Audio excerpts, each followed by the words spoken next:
Okay, good to go? Great. Okay, so seeing a principal quorum, I will call the Regional School Committee to order March 6th at 5:03 p.m. Since we are virtual, I will go through and we'll just say present if you're here. Sarah Kenny, I am here. Sarah Marshall. Here. Bridget. Here. Irv. Irv here. A lot of background noise. These people don't have their mics muted. Deb. Deb here. William. Here. Tillman, I think, will be joining us shortly. And then, is Anna here? I don't see her. Hopefully she will be able to join us shortly also. Jennifer Shao is here. Oh, I'm sorry, Jennifer. Thank you. Yes, also Jennifer. Okay, great. Sarah? Did you call Deb and Bridget? Yep. Oh, I'm sorry. Okay. We no longer need to call the Amherst School Committee to order. The sole purpose of doing so was for agenda item 2A, and that no longer applies. Okay, great. Thank you. Okay, so the first thing I wanted to say is, while we're not having public comment tonight, we did have our budget hearing last week, and we will have another meeting where the public comment will be heard. So, Sarah, something is a lot of background noise. Someone's mics need to be turned off because it is terrible.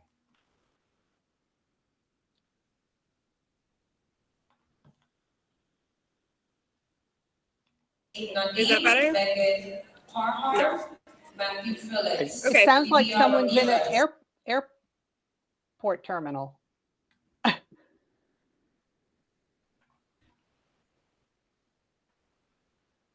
I think we're all set now. All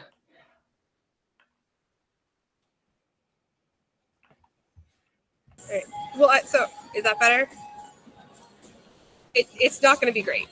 Anyway, so the public will have another chance to make more comment should they want to at our next meeting on the 12th. Oh dear, I lost Doug. Yeah, I turned my camera off. I was dropping the call, so I've turned my camera off. So I'm here. Okay. And if you'd like me to start, I will. Yes, that would be great. Thank you. Whoever's in the airport needs to turn their mic off. And unfortunately, Sarah Best is at the airport, I believe. So that's why she said it's not going to improve. Oh, Sarah Best is at their airport. We did not know that. Yes, I'll try to be loud and quick with anything I have to say. That's the best reason for a hard stop. That's right. So good evening, everyone. I'm going to just take a moment or two to touch base on a couple of things, and then I'm going to turn it over to some of the building administration staff to go through a slide deck. And for those administrators, just let me know who's presenting. I'll make you a co-host, and you'll be able to share your screen. So when I finish, I'll just ask who that is. I think it's going to be Mickey Gramecki, but just let me know.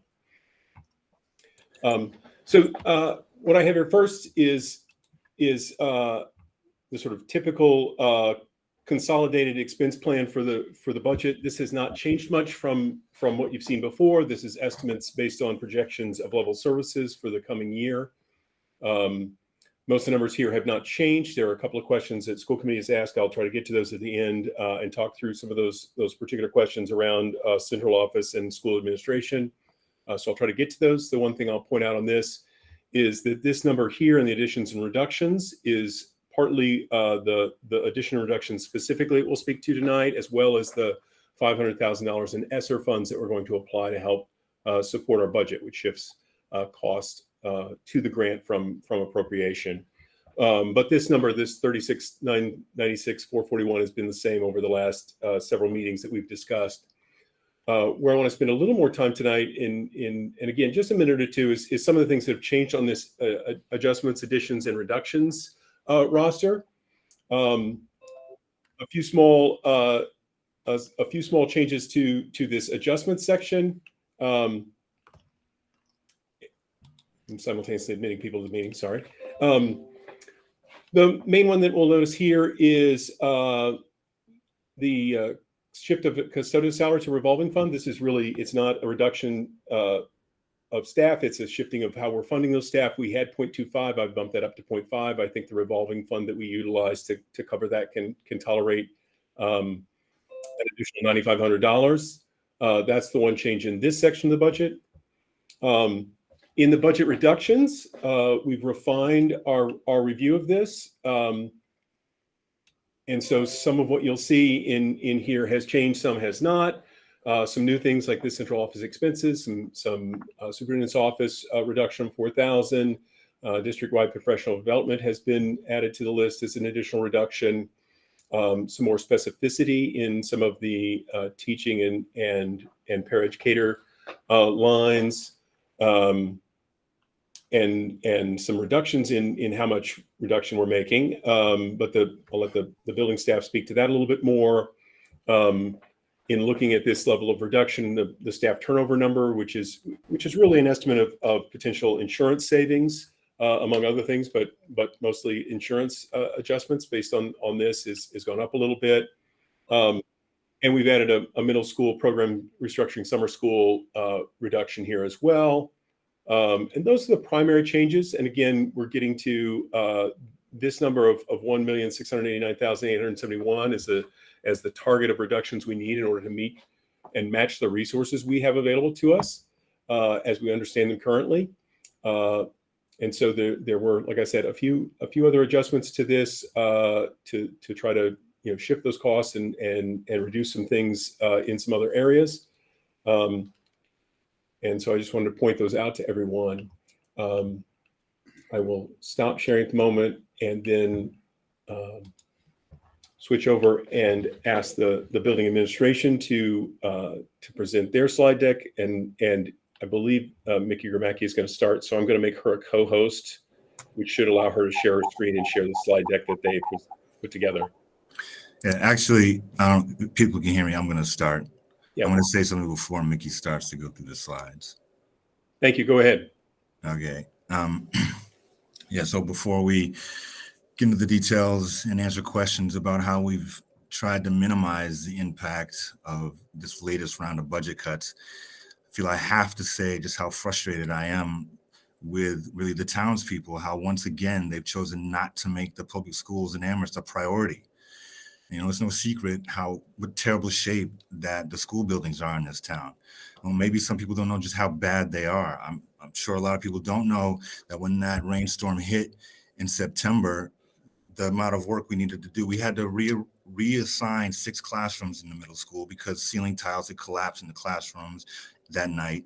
Teachers were in the classrooms trying to get rid of the tiles while our custodians were hard at work in the auditorium trying to get up to several inches of water that had gathered in there.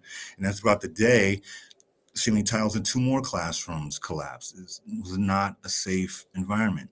I know people understand that the track is in need of repair, but I'm sure they don't really know that since 2012, when the first people came in to talk about resurfacing, they advised that we not use it then. And we haven't been able to have any home track meets for the last 5 seasons because it's not safe for people to compete on.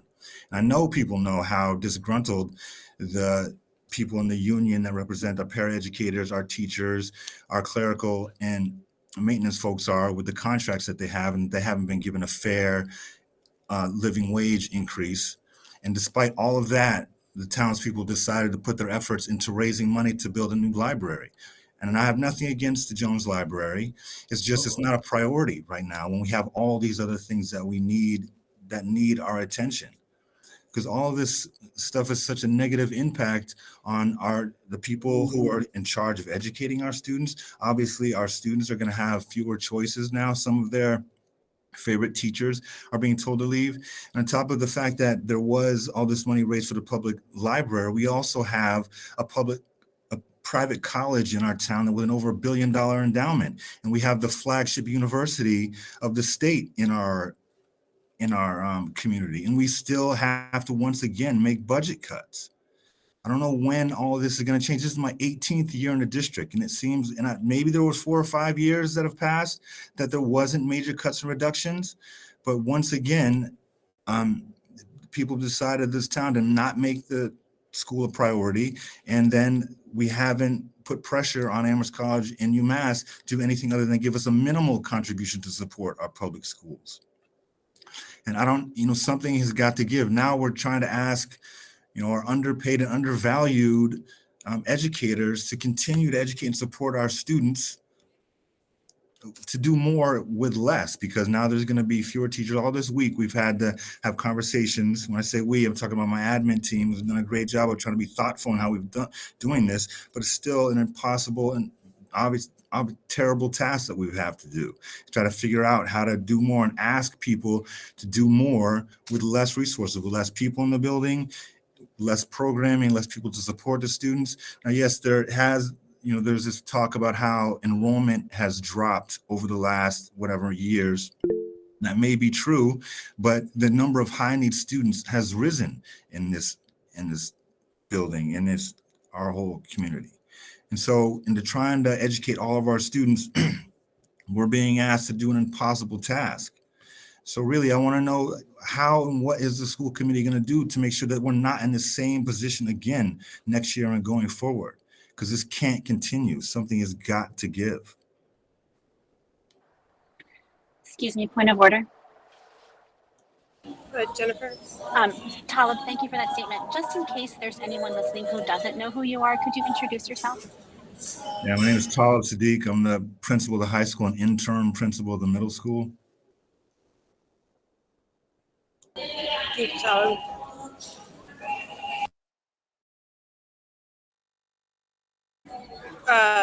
Was it Nikki that was going to start the presentation? Or Yeah, and at Doug? some point, though, I would like to hear, the answer to the question that I did ask about what the school committee is going to do. I don't think it's going to happen right now, but I'm going to ask again.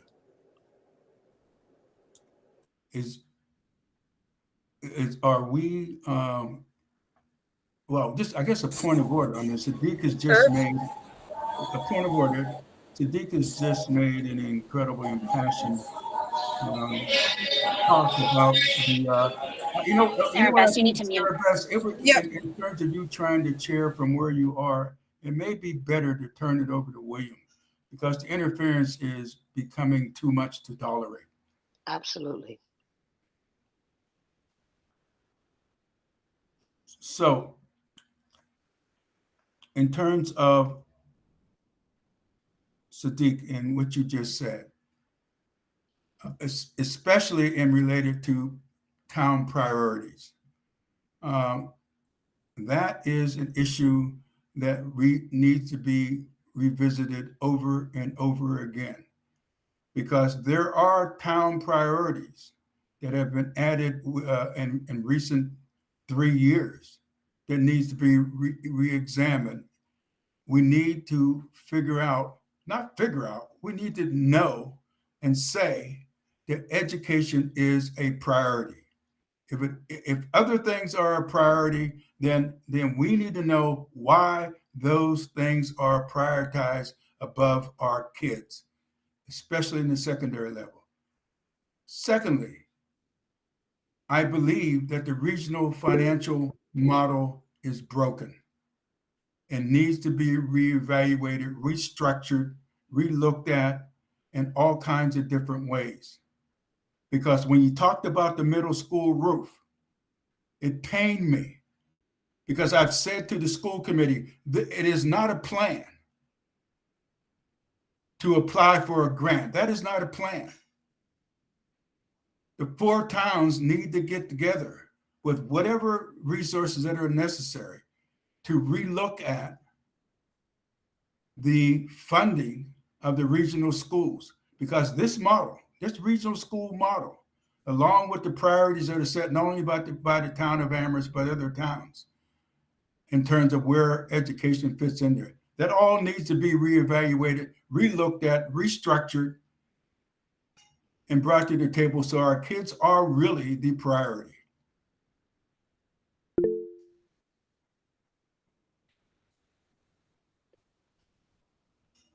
I don't know if Sarah Beth can chime in right now, but she has asked me to chair the meeting. So I will be chairing the meeting going forward to help with the noise. Did you want to say any parting words, Sarah Beth? No, I'm sorry. Thank you very much for taking over, William.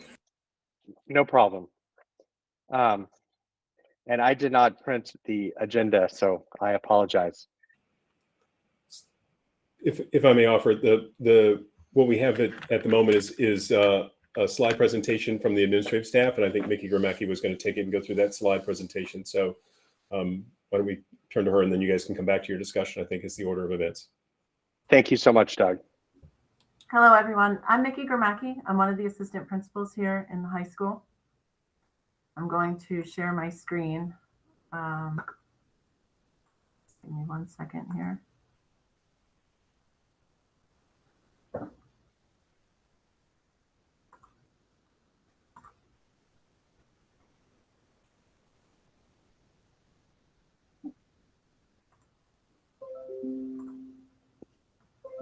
Okay, is that working? Okay. So our job tonight is to share with you what the actual cuts look like in terms of on the ground here in the high school. And then I'll be turning it back over to Principal Sadiq to talk through the middle school cuts. Before we go through the slideshow, I'd like to just orient everyone to some acronyms and other information that you'll see in the slideshow.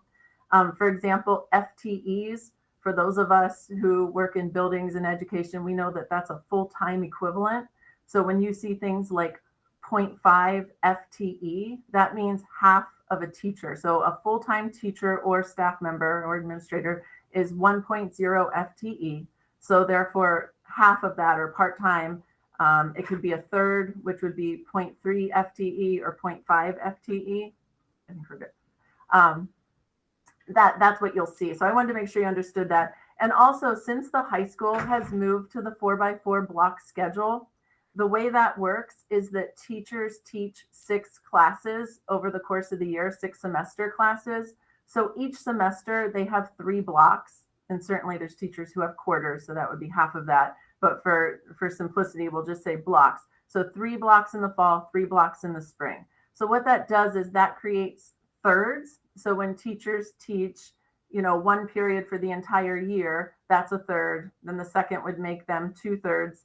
And then when they teach 6, that's a 1.0 FTE. And I just say that because obviously reductions mean that we're going to be reducing some of the staff. And so you'll notice that things are awkwardly in thirds, and that's why. So I just wanted to make sure that there was some common understanding there. Okay, let me just advance this. Okay, so as we approached this cut number, which for the high school is going to be about $700,000, we established as an administrative team, what our priorities were when looking for these cuts. We said that we consider our most vulnerable populations and keep supports and services intact. We wanted to maintain programs. So even if that meant trimming some programs, we still wanted to maintain, as many offerings as we could across the different kinds of programs. And we'll talk through that when we get to electives. Balance and retain current class size averages. This is something that we hold as a strong priority in the building, is to try and keep class sizes as small as possible, especially given the range of needs of our students, as well as the fact that the high school has a lot of heterogeneous classes. That means that we have honors and college prep in both classes. The curricular demands there that the teachers have to manage becomes varied, and we also really value inclusion. So we really have a range of learning profiles in every class in the high school. We wanted to restructure for efficiencies, yet retain access to supports and services for all students, and then keep as many current licensed faculty staff, keep as many of our current licensed faculty and staff, and reduce where there were retirements and resignations. So one thing that we looked at is the current department head structure.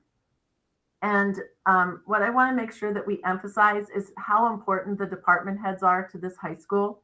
They supervise and support the faculty in their departments. They lead curricular programs, including the addition and modification of all curriculum taught in their departments. They're responsible for the budgeting. They order the supplies. They interact with Munis. They play a significant role in teacher-student relationships. They assist in all kinds of different ways. They help with course sectioning and student placement, and they also cover classes in emergencies. They coordinate student teachers, and they help with paraeducator assignments. And I will say that that's not all inclusive of everything that they do, but that's just a small number of things that our department heads do. And so our current model has each department head, and we have 11 departments. Each department head receives a release period in order to do all those things on the list. And that is the equivalent of a third of an FTE. It's one block across the year. They also receive a stipend, and then they receive, because of our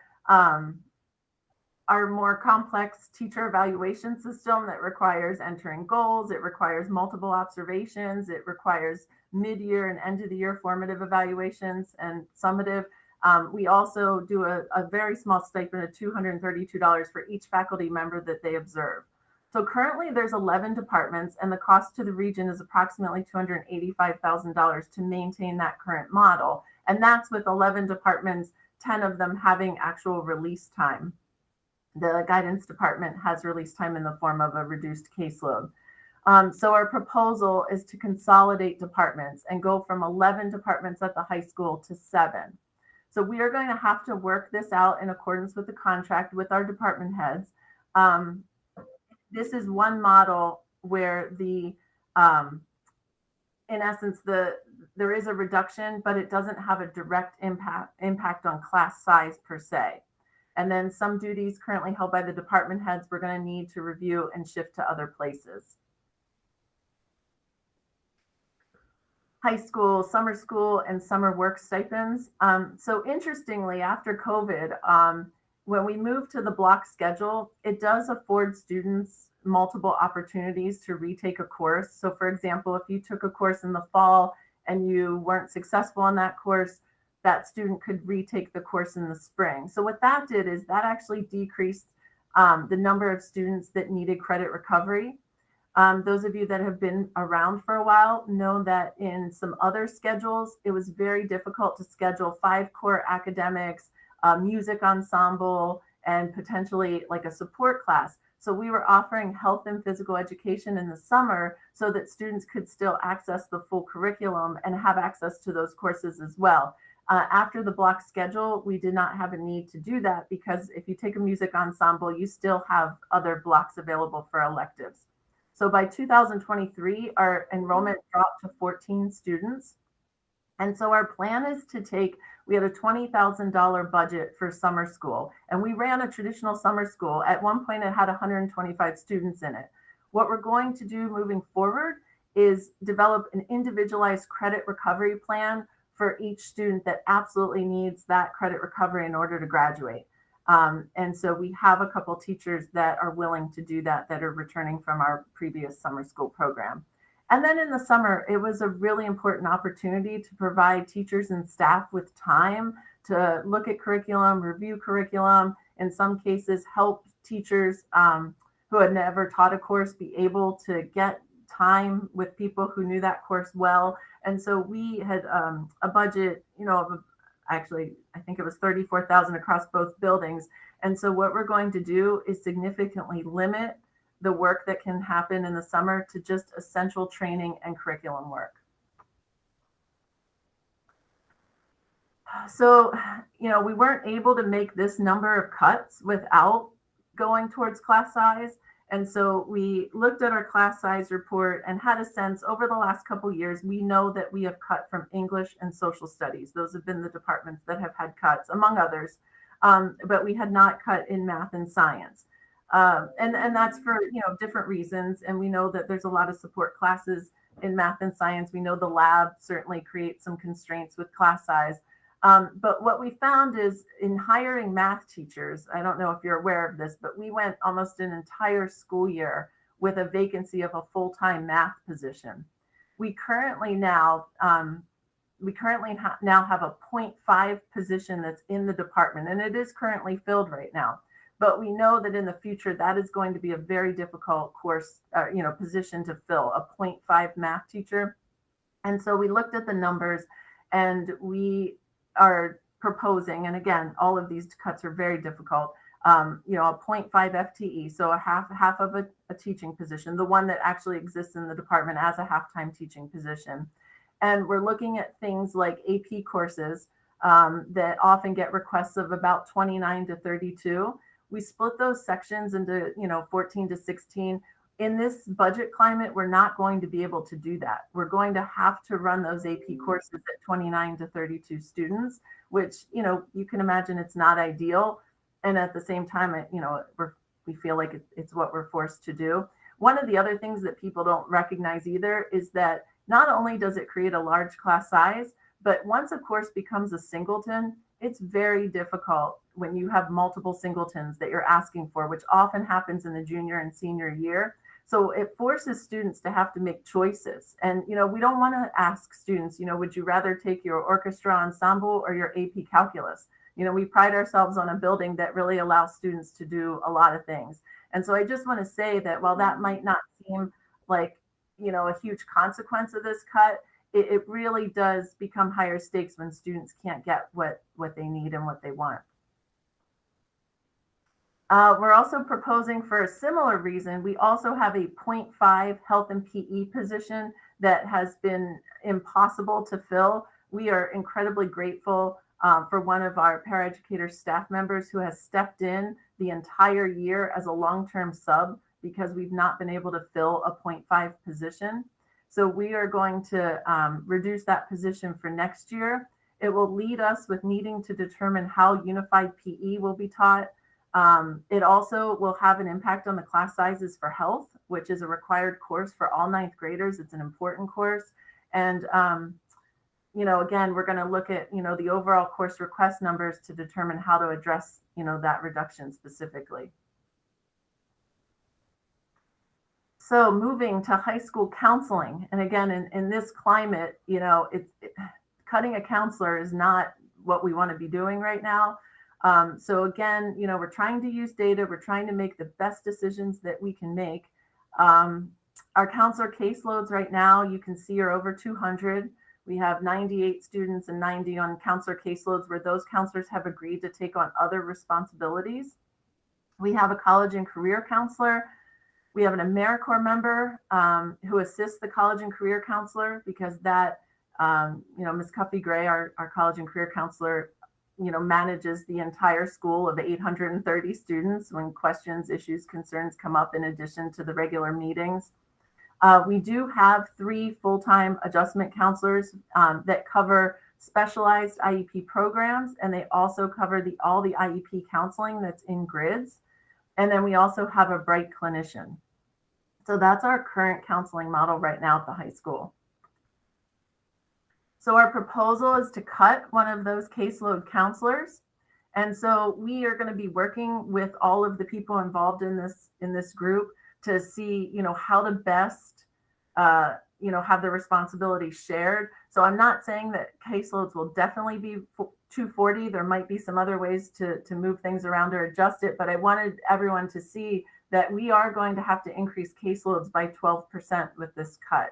It also means that the bright clinician may have to take on a tier 2 caseload, and just overall, like Principal Sadiq stated, we have a lot of, high need students as part of our, our population is declining, but the number of students that have needs and need additional support is increasing. So the dean's office, that's another area of the school that right now is staffed with 2 deans, a restorative justice coordinator, and 2 AmeriCorps members. We are looking to have to cut the RJ coordinator and do a restructuring of the dean's office. We tried to run the high school after COVID with 1 dean, and we found that 1 dean trying to manage 830 students, even with a restorative justice coordinator, was really, really difficult and challenging. So the restructuring will be retaining 2 dean of students to be able to split that population of 830 students into 2, which some would argue is still too large a caseload. We would retain the 2 AmeriCorps members to support the dean's office. And the goal would be to integrate or embed the restorative practices into the approach that the deans use as part of the discipline. The AmeriCorps members will. That is terrible, terrible, terrible. Yes.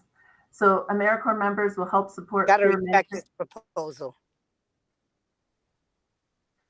AmeriCorps members will help support peer mentoring and mediation under the supervision of deans and administrators. The science department, again, looking at a 0.5 cut, similar to math. The average class size in the science department is 20.9. Again, we have to be careful with safety with regard to lab courses, and we may have to shift FTE from elective departments to science if there are issues with safety or the lab science numbers are just too large. Performing arts. So this is a temporary reduction for the FY25 school year that we're proposing. The department head for performing arts, as all of you know, was granted a sabbatical. And the plan would be not to replace the 0.5 performing arts position, but we would restore this cut in FY26 when that person is full-time again. And then when the performing arts, I think I can just say it, it's John Bechtold. When he returns in the spring, then those classes, again, the acting, the stagecraft will be offered. Computer science. So due to, we have some courses in that department that are enrolled with smaller numbers than we really should be supporting. We will be shifting some of that FTE to engineering, art, and technology to basically fill the seats and meet the demand for course requests. Tiered interventions. So these are the interventions for students who are not on IEPs but are demonstrating some level of struggle. We try to implement tier 2 interventions so that we are not identifying all the students with struggle as having a disability. And we really try to support those students with these interventions so that we can help them succeed without needing to, go through the evaluation process and be put on an IEP. And it also provides us really good data when we find that the tier 2 interventions are not successful, that students do need more, they need specialized instruction or they do need more support. So currently we run Prep Academy and a reading elective, and we also run tier 2 counseling for students who need additional support beyond just the support with from their guidance counselor. So the proposed change would be to take our 12 quarters of Prep Academy, which is a 1.0 FTE, and that we would instead offer only 4 quarters of Prep Academy. So that in essence is a cut of 0.67, so 2/3 of a position. We will continue to offer the 2 semesters of the reading elective, and we will continue to offer the tier 2 counseling, but we will be reducing 8 quarters of Prep Academy.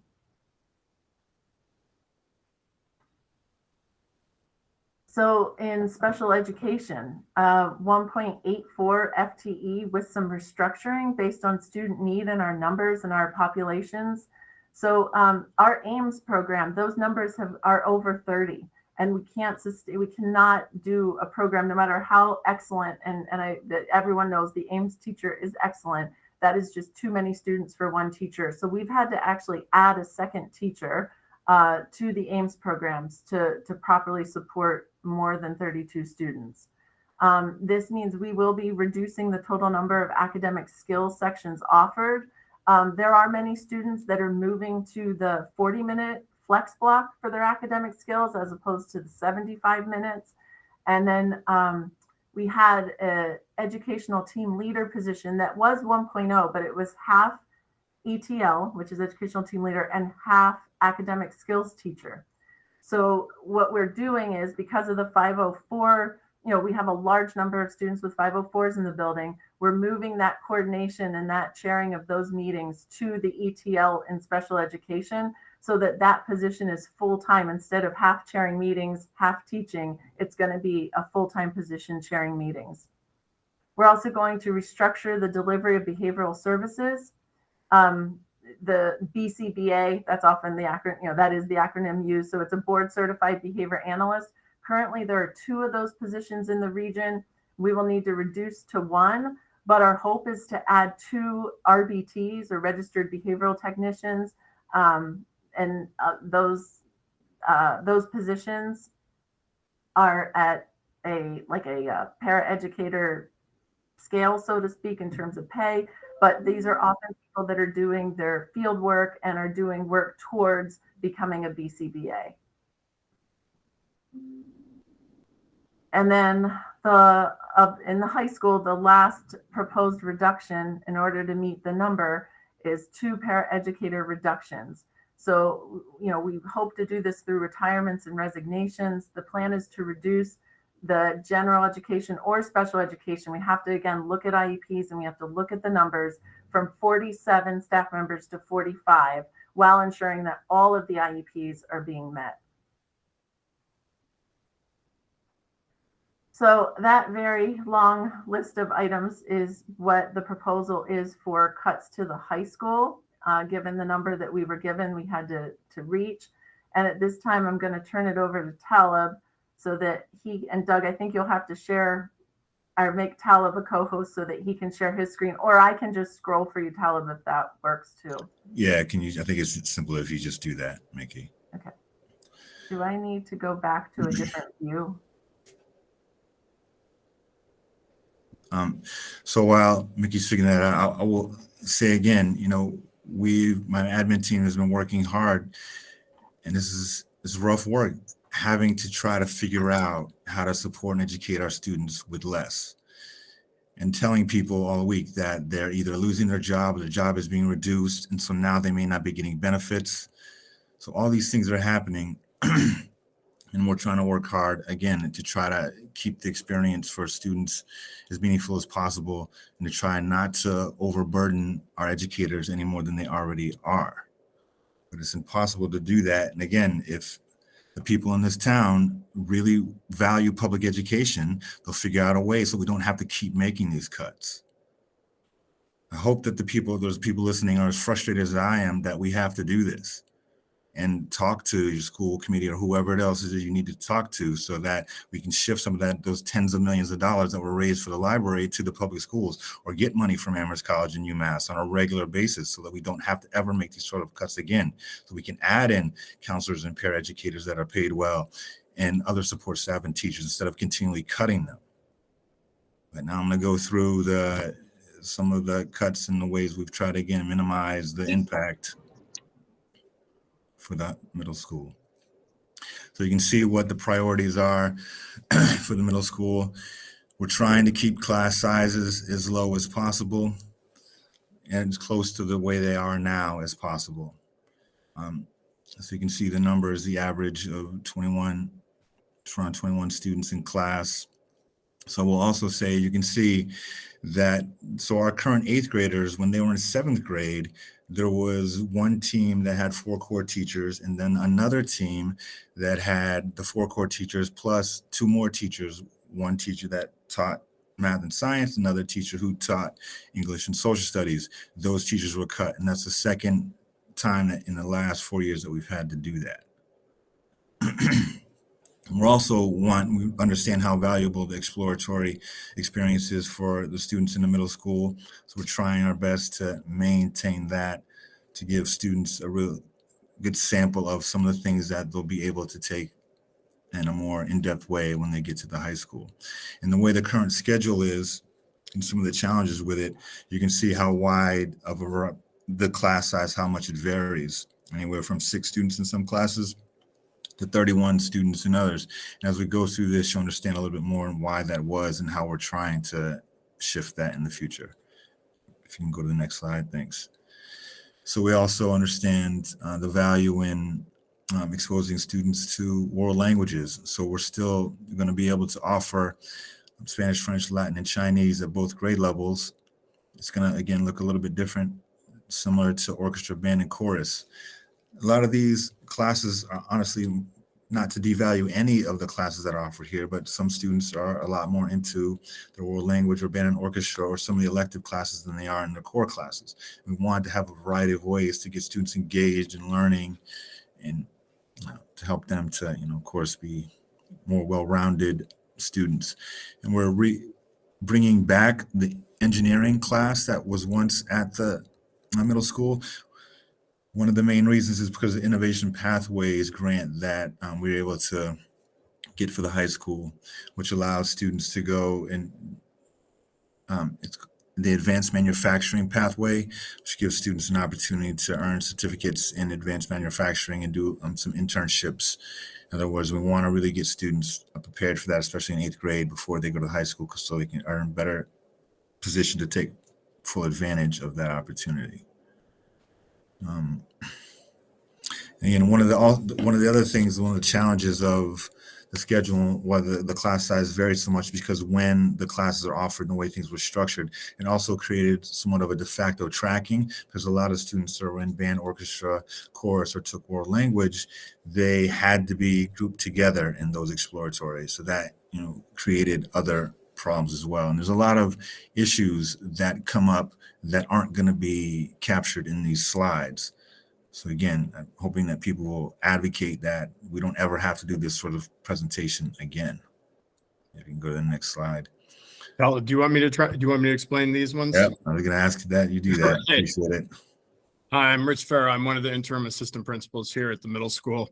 I've been in the region for 21 or 22 years at this point in many different capacities, and I've sat in many of these meetings as well. And I grew up in this town just like Mr. Sadiq did. And, this is very hard for us all to go through and do at this point.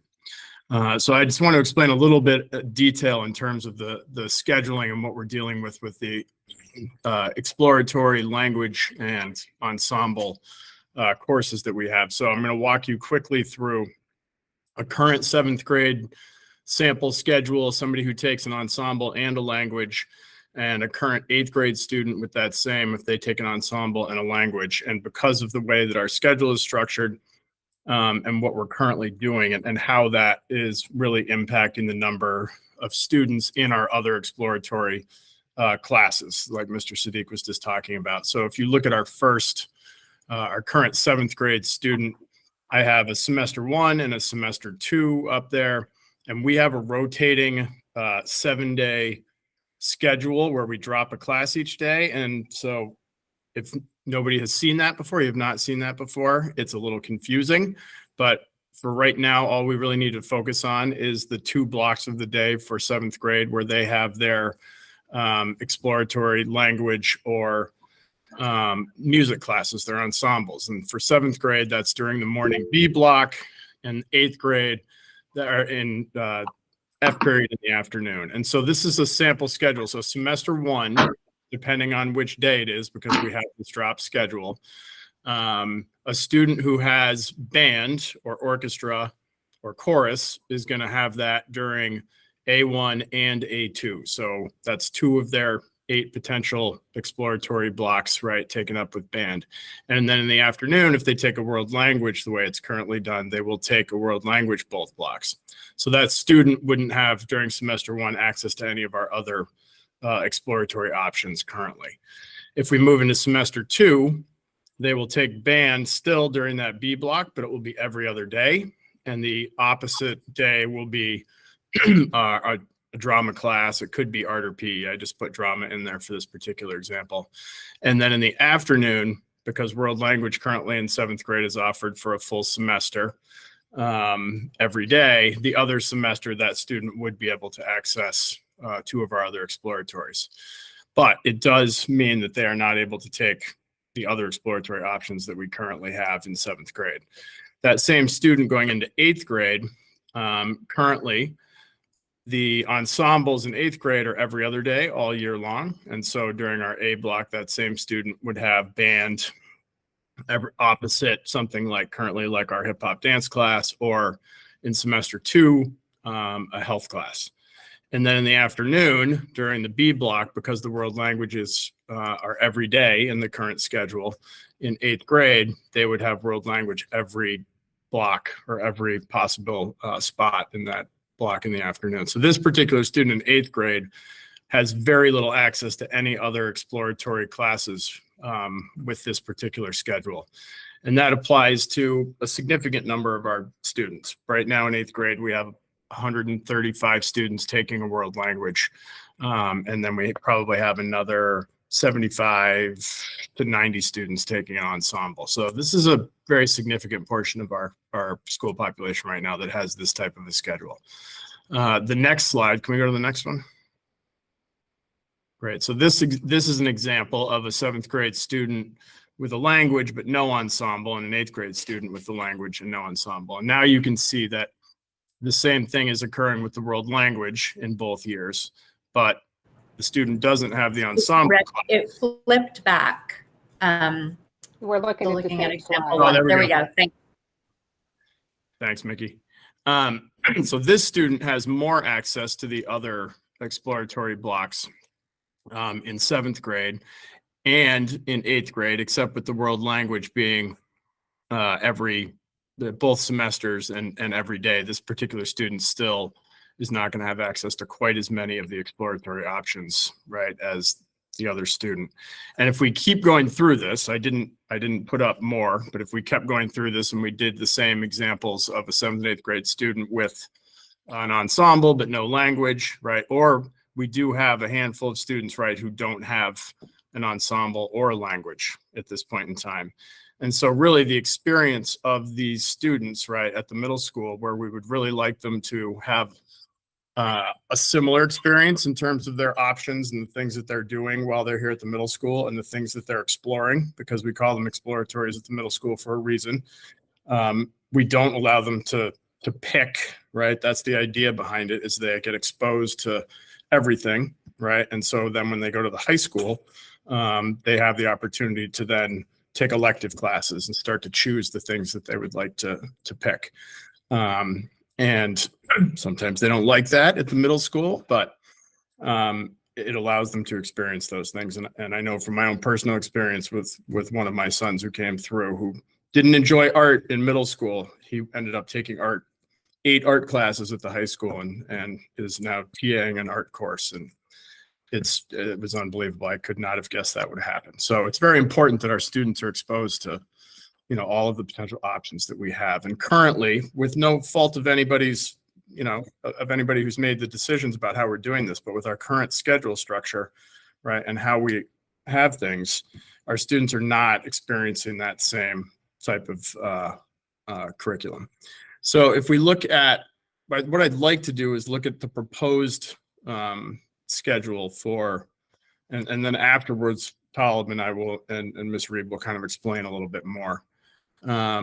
So in the proposed schedule for 7th grade that we're looking at is having band in 7th grade, or our ensembles, going every other day, which is what they were prior to this past year. And our world languages being every other day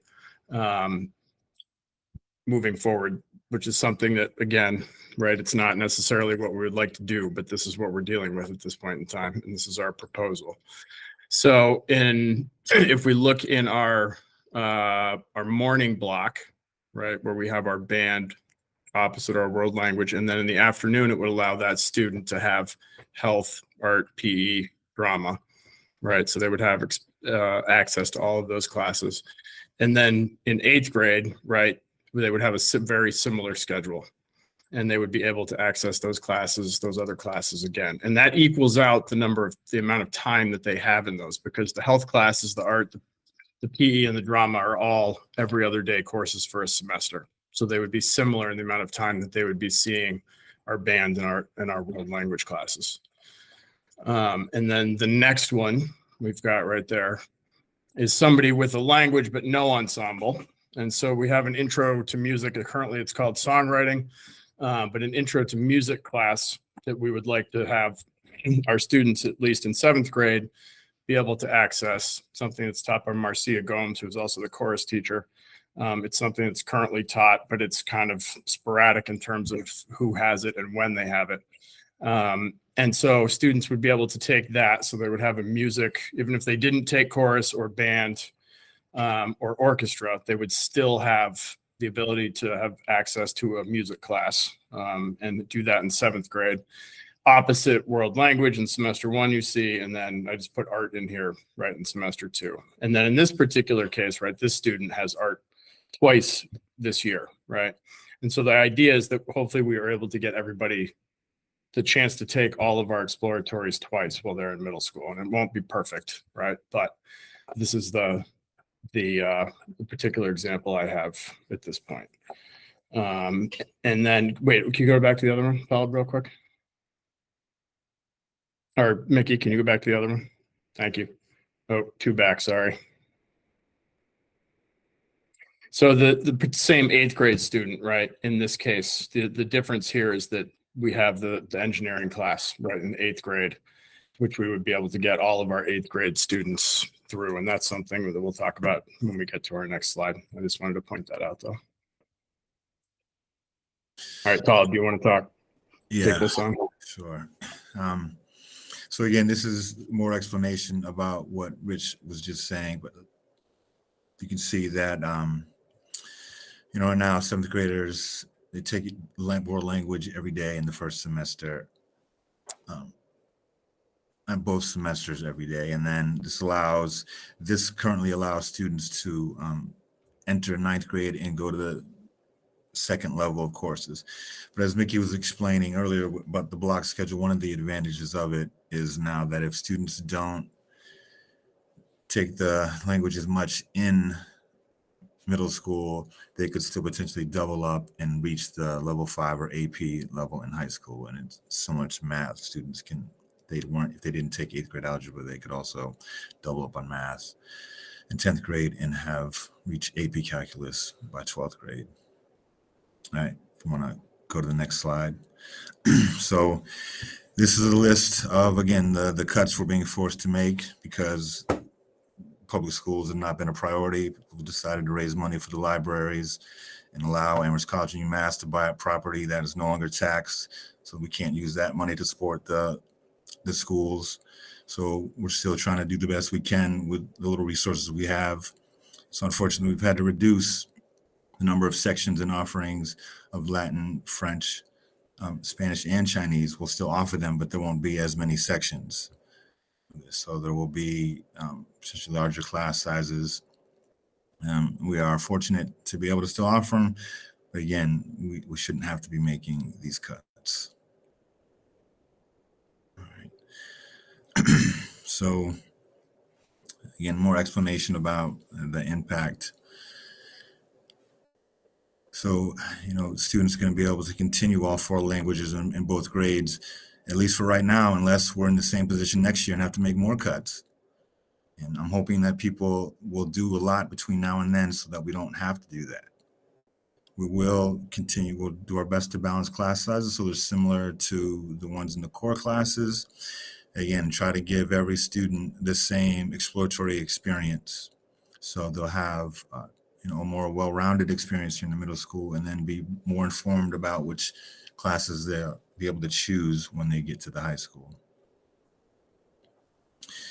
And so similar to what Mickey said about the cut, so we're trying to figure out ways to get money from places other than just from cutting people and reducing people. So there is money allocated for summer work. Summer work is important. It gets, you know, educators excited to be able to offer different aspects of the class to improve their craft, to, you know, come up with different ways to engage students, but we're forced to reduce the amount of money. And of course they should be paid to be able to do that. But now we can't offer people money to be able to do that over the summer because we're forced to being tried to save people's jobs by eliminating certain things. And the summer work stipend is one of the things that we're forced to eliminate or reduce. And similar to the high school, we are going to retain the one dean of students that is currently in the middle school. And we have to, again, make some hard cuts. All of them are terrible. And one of the ones that we're making here is to remove the RJ coordinator position. And then also to reduce one of the school adjustment counselors, and as Mickey said, and I said in the beginning, but the number of students of high needs are rising. This is the worst time to be cutting and having to cut counselor support for students. But this is one of the terrible decisions that we're being forced to make. So. And with the paraeducators who are critical to help our school run efficiently, they do a great job of making connections with students and supporting students. There can be improvements around their roles in school, but they work hard and are a valued asset to us. And we're forced to eliminate some of the positions. You can see there are 2 positions. We did have a tech paraeducator who focused mainly on the tech challenges. Every time a Chromebook would break or some students would forget their password, and every student has access and is offered a Chromebook. So there, of course, is going to be a lot of challenges to try to make sure they're all running efficiently. And so that position, we're not going to rehire for that position. And there had been a paraeducator to help support our physical education classes, to help make sure, monitor their locker rooms, to make sure there was no bad decisions being made in there. Another adult, because some of the PE classes are some of our biggest classes. So it was often helpful to have another adult in those spaces. And we're no longer going to be able to do that. Paul, can I say something about that real quick too? Just Definitely. in terms of the PE classes. So just so everybody knows too. So we're down to 1 PE teacher. I don't want to compare everything to when I was in school here, but when I was here, we had 4 PE teachers. The size of the building was a little bit larger at that point, but not a lot. So we're down to 1 PE teacher who currently happens to be male, right? And so we have no monitoring of our other side of the gym, right? And so he's responsible for a lot of different students, and there are paraeducators who work with individual students, right, or groups of students who help support them in PE classes, but we don't have a designated other person down at that end of the building anymore. And so that's the position that Mr. Sadiq was talking about. I just wanted to clarify that. Thanks, Rich. So again, back to the exploratories. So currently, again, for a lot of different reasons, Rich did explain some of the impact and some of the reasons why the class sizes vary so much currently in exploratory classes and in some of the world language classes, and this adjustment of the way we're going to offer exploratories in the number of sections of world language and reducing how often students take world language in ensembles. We're going to be able to keep the class sizes pretty even across the board. And so one of the things we do currently have is a library elective. Our librarian teaches some elective classes that our librarian is going to be not teaching those classes. Some of them more technology education classes, digital literacy classes. Instead, they're going to be picking up the technology para piece of it. So they'll be assisting when students' Chromebooks break. And again, every student has access to a Chromebook. The vast majority of students do have them. So of course, there's a lot of challenges that come on a daily basis with that. I think I just talked briefly about the library elective. That's no longer going to be in place. And also, we are cutting the hip hop dance exploratory here. We're going to continue the technology electives. All eighth graders are going to be able to have access to that, which will help to prepare them to take the innovative pathways in the high school if they'd like to, which could lead to some internships and potentially a career in manufacturing or other related industries. These changes are hard, but they're going to help to balance some of the exploratory classes that we're offering, all the exploratory classes that we're being able to still offer, at least this year in the middle school.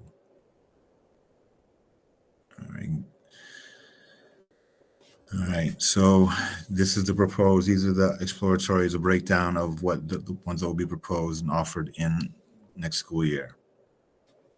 So we're still currently being able to offer all 4 languages, the band course and orchestra, PE, health, technology, intro to music and art. And again, we're hoping that the townspeople and all these different committees, the town council, UMass Amherst College, and all the people that helped to raise money for the library will decide that they don't want us to make the schools, Amherst schools, a priority, so we won't have to make any more cuts next year, because we could be here next year telling you now we're going down to 2 languages. Now we have to cut more team teachers, so we'll only have 1.5 teams. It's things like that that are gonna that continue to have a negative impact on the educational experience of our students in all of these buildings, not just the middle school and high school, but also the elementary schools as well. Like, we do have to figure out how to make the schools a priority. These cuts in shouldn't. this place again. These cuts shouldn't be done now. We should. Now, I'd love to not be able to, but we have no choice, because This again, we're putting proposal in a tens of state of millions of emergency. dollars towards the library instead of funding the public school. So this is a position we are, and it sucks that we're in this position. We're trying to make the best of it, but yes, we shouldn't have to do this. You're right. This is William, who's chairing the meeting. Just Not to you. You guys are doing the best you remind can. everyone, As just to to remind rest. everyone, we don't have open public comments at this time. So please refrain from making comments I'm so at this sorry. time.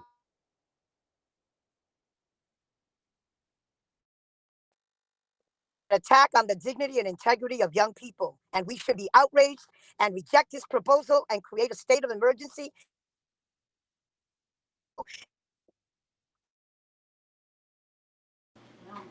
I second. Until we have the funding that we need. Thank you. This is an abomination and an insult to young people and Black and brown people and all kind of people in this town. Educators, and say no to this proposal, to this forced proposal, and move forward with a state of emergency. Is there some way to cut this person off or any other person off? Doug, I'm done. can you help I'm done. with this? Doug? Is there any way that we can mute everyone in the meeting except for the school committee members and those who are speaking, Doug? No, I can mute everyone, but then I have to allow permissions to Support individuals. the young people in this town, a moral imperative. Reject the proposal. Do not let our young people down.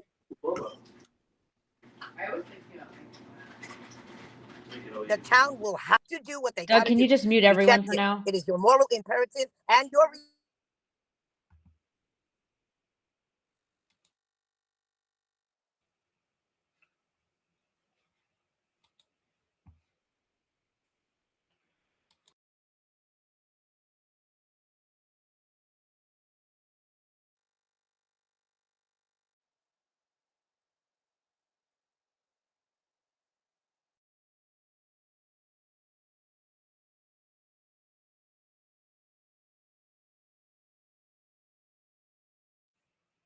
You should be able to mute yourself, William. Okay, thank you, Doug. Hopefully everyone can hear me. I do have a couple people. Doug, were they finished with their presentation?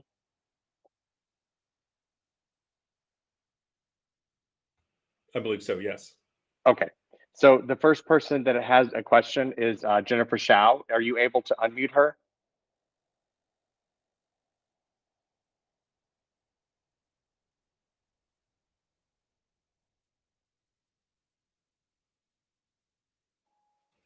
Thank you. Thanks, William. I have two things I want to address. First, this budget process has been far from ideal. We found out about this huge budget shortfall in January. It was 1.8 million then, it's 1.6 million now, but we found out about it in January. In February at the Four Towns meeting, I asked for specifics about what cuts were going to be needed or made, and I informed the superintendent that I couldn't make a decision without any details. We received those details today at around 11:30, like 5 hours before this 5 o'clock meeting is when we received the details about what the cuts were going to be. So today, right now, is the first, last, and only chance that the school committee has before next week when we have to vote on this budget to give guidance to the superintendent. And so we've had 5 hours with this information. There's no public comment today, so we have no way of hearing publicly from our constituents about these budget cuts. So I'm hoping that next year, the finance director and the school committee chair can work together to make sure this doesn't happen again, because this is very, very far from ideal. I realize everyone's super busy and this is really complex and there's a lot going on, but this has been really problematic and far from ideal. So the next thing I want to say is thank you to Mickey and Talib and Rich for taking us through all of those budget cuts. It sounds like a lot of work went into them, but they're all terrible. I don't like any of them, and I'm sure you don't either. And I have maybe an answer to Talib's question about what is the school committee going to do. And so this is what I have to say. So this is a huge budget shortfall, 1.6 million. The scale is so large that it's going to need a multifaceted solution. There's no one solution that's going to deliver $1.6 million. And desperate times call for desperate measures. So this is my not fully fleshed out pie in the sky idea for one idea to address the issue. My thinking here is that the enemy is Proposition 2.5, the law that limits how much the property tax levy can be raised each year. In 1980, when this bill was passed, people knew then, opponents knew then that this was going to happen, that it was going to decimate school budgets. So while all this time, like while everyone's expenses are going up, our individual household expenses are going up, the school's expenses are going up, inflation is like 4 to 8% since COVID, depending on how you look at it. There's no cap on inflation, but there's a cap on how much our property taxes can go up. And that as homeowners, maybe we're happy about that. But as people who care about public education, I think we should realize that as property owners, we're benefiting at the expense of public schools. Our property taxes are capped. Our property tax rate is capped, but school budgets are paying the price. So my pie in the sky idea is that we convene a working group or a task force made up of stakeholders, including parents and guardians and staff and school committee members and community members, to work on getting a Proposition 2.5 override on the ballot in all 4 towns in time for the 25-26 budget season. So that's a big, maybe a crazy idea, maybe a big issue. And right now, you might be thinking that will never happen. But like right now at this stage, it doesn't matter whether or not you think that all 4 towns would put it on the ballot, and it doesn't matter whether you think it would pass. The point is that we try. We work towards getting it on the ballot in all 4 towns. And if it either doesn't get on the ballot in all 4 towns, or if it doesn't pass, then that will tell us that the community doesn't support raising their taxes to pay for schools. And if that's the case, if that happens, then I'll feel better about having to vote on a budget that's this awful, that has this level of budget cuts, because I'll know that we asked for more and voters told us no. But we have to try. We have to find out. Because all the towns are telling us that they can't give more because they don't have more to give. And even if they could give more, could they give 1.6 million more? I have my doubts. But also we have community members telling us that they are willing to give more. So we should test that and see what the outcome is. And other towns do Proposition 2.5 overrides, some of them on a regular basis. I read recently that the city of Northampton has planned periodic override votes every 4 to 5 years. And I'm not saying we should do it because they do it. I'm just saying it's not unheard of. In fact, Amherst, I believe, passed a Prop 2.5 override in 2010. So it's 14 years ago. Maybe it's time to try it again. So that's just part of my idea, is putting a Prop 2.5 override on the ballot for the 25-26 budget. But that's not going to help us this year. So for this year, the other part of my idea is to ask the 4 towns for a one-time infusion of cash to restore what we see as the most needed positions or cuts, the most needed things from that terrible presentation we just saw. This is also not an unheard of request. Last year, Northampton made a one-time payment of $1.2 million to their school district from their city's stabilization fund. And next year, the 25-26 budget year is a great time to try this, because we're not going to have ESSER funds next year. So that's my pie in the sky, not fully fleshed out idea. For this year, a one-time payment from each of the 4 towns to restore the most needed positions. And for next year, a full-on, multifaceted community effort to push for a Proposition 2.5 override in all 4 towns. Thank you, Jennifer. Sarah Marshall. Yeah, these proposed cuts are just shocking. There's no way around it. And I understand the upset and the anger, and people are suggesting we demand more money from Amherst or our colleges or our regional partners. But I just want to remind everyone, and it's related to what Jennifer said, we're forgetting about the state, the Commonwealth. They have been reducing their support, is my understanding, to the public schools over at least a decade, and shifting more and more, a greater share of the costs of the school budgets onto our towns. And as Jennifer pointed out, our towns are limited in how much money they can raise, and their residents also demand a lot of other services. So I've been trying for weeks to get a meeting with our state rep, Mindy Daum. It hasn't happened yet, but I would also suggest that this regional school committee try to convene a public meeting or forum with our state senator and our state rep, and maybe we could get our congressman, Jim McGovern, someone from his office, into a meeting, because I really think the financial trend is just going to be beyond the capability of our 4 towns to solve. So I want to put out there. I also have a lot of questions about the cuts, but we'll get to those later. Thank you. Thank you, Sarah. Anna Hurd.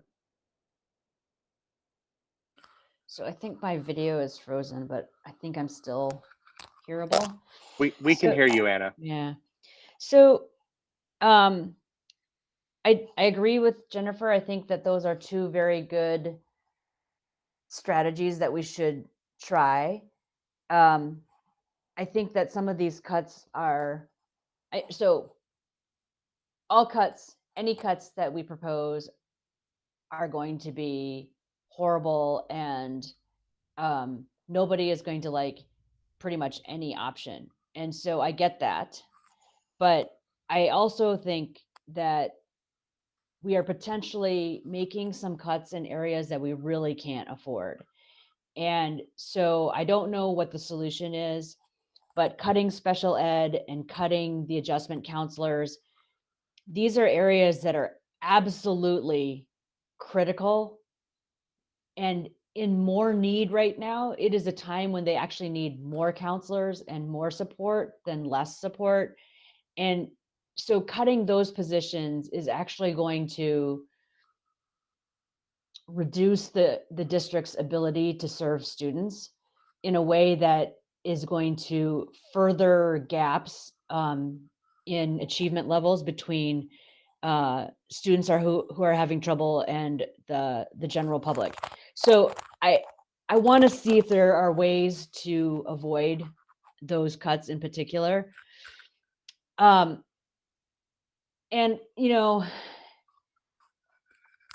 we might have to make some really hard choices about where our priorities are and how many different electives we want to offer.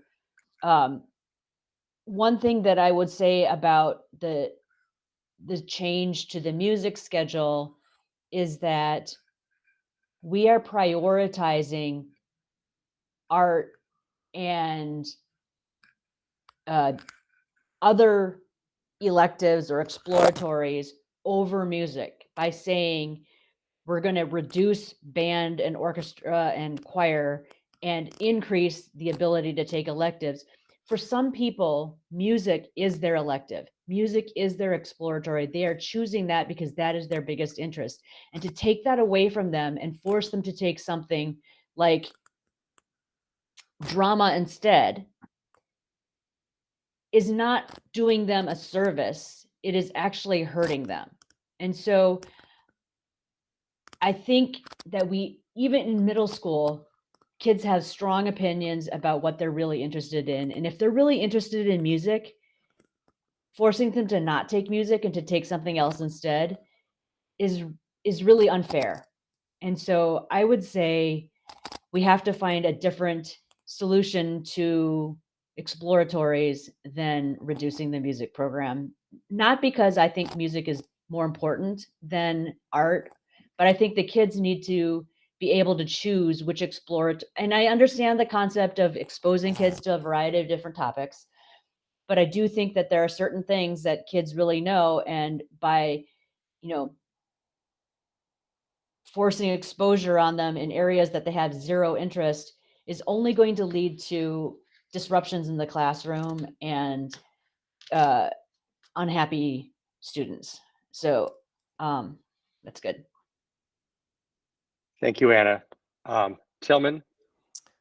Thanks. Yeah, it's heartbreaking to see what kind of cuts we have to think about. So I wanted to ask Doug if there's any type of one-time money, which is not a great approach to solving budget problems, I understand, but to just soften this year so that we have time to, pursue actions like Jennifer proposed for next year, so that we're not losing things that we cannot replace anymore. And so I know there's different colors of money, and specifically I wanted to know if we can use any capital funds or something like that to offset these cuts for 1 year, so that we can, we'll have to live with less good even worse buildings than they are, but it doesn't affect the programming.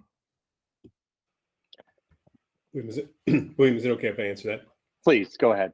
The short answer is not really. Separate from the suggestion that Jennifer had about a one-time additional appropriation from each of the communities, which would change the assessment method a little bit. That's a technicality, but that would be something that we could do. Other than that, there's not additional funds that can be leveraged in the short term in that way. We're the ones that we have available to us, we are leveraging. So we're leveraging our school choice, we're leveraging our revolving funds for facilities, we're leveraging our other resources around student tuitions into our programs like PIP and Summit. So trying to leverage those as best we can, and barring a separate sort of appropriation from the 4 member towns, that we really don't have another resource, unfortunately. Thank you. Do you have any other questions, Tillman, or anything for right now? No. Okay. Bridget?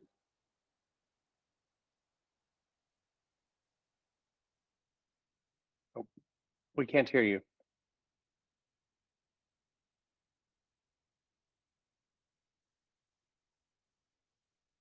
Can you unmute Bridget?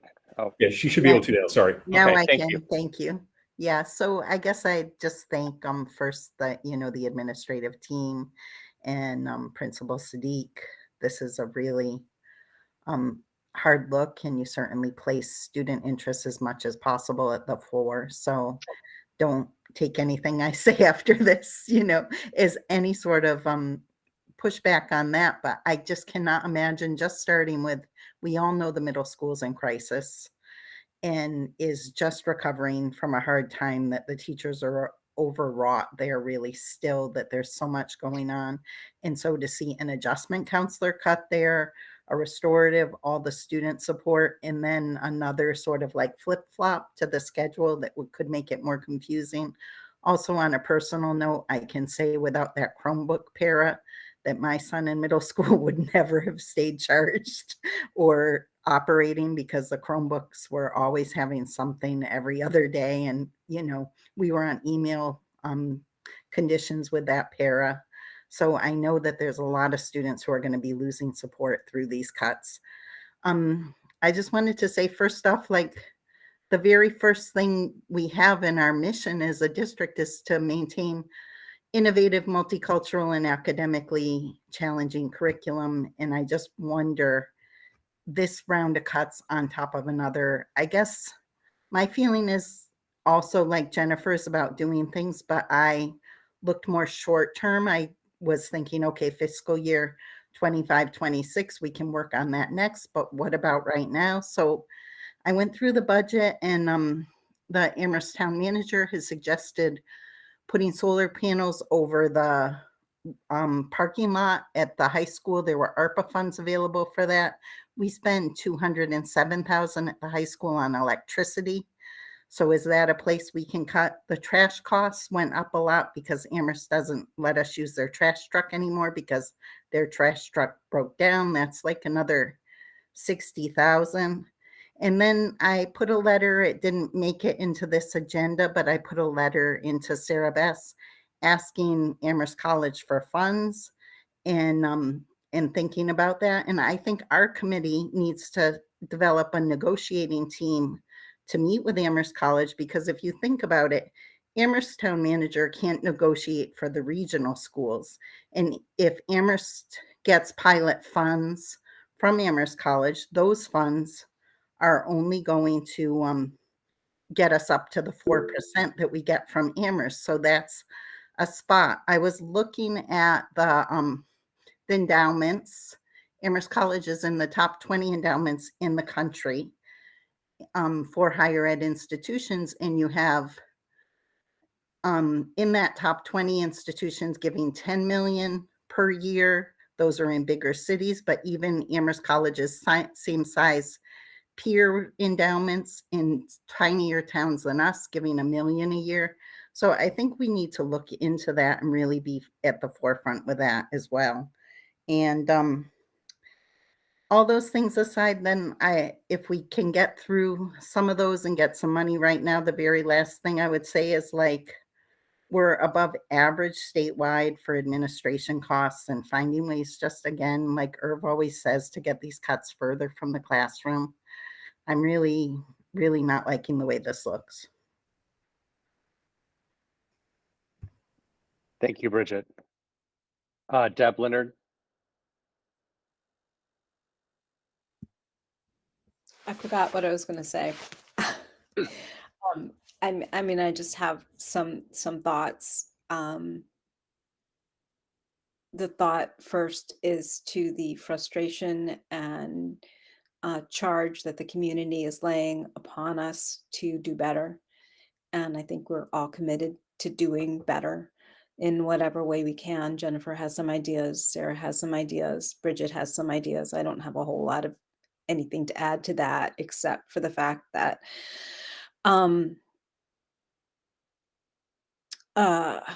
the charter school reimbursement has to be part of the things that we in my mind, that we push against, if we're going to push against the systematic failure of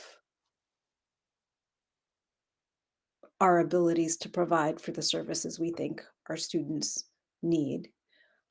So that said, I appreciate everybody's effort in digging deep and doing data-driven analyses to see where the least amount of damage can be done. That's all I have to say. Thank you, Deb.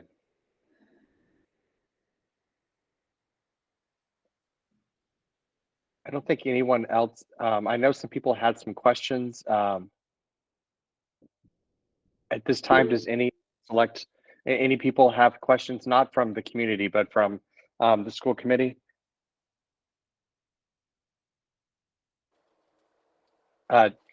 Doug, did you want to speak?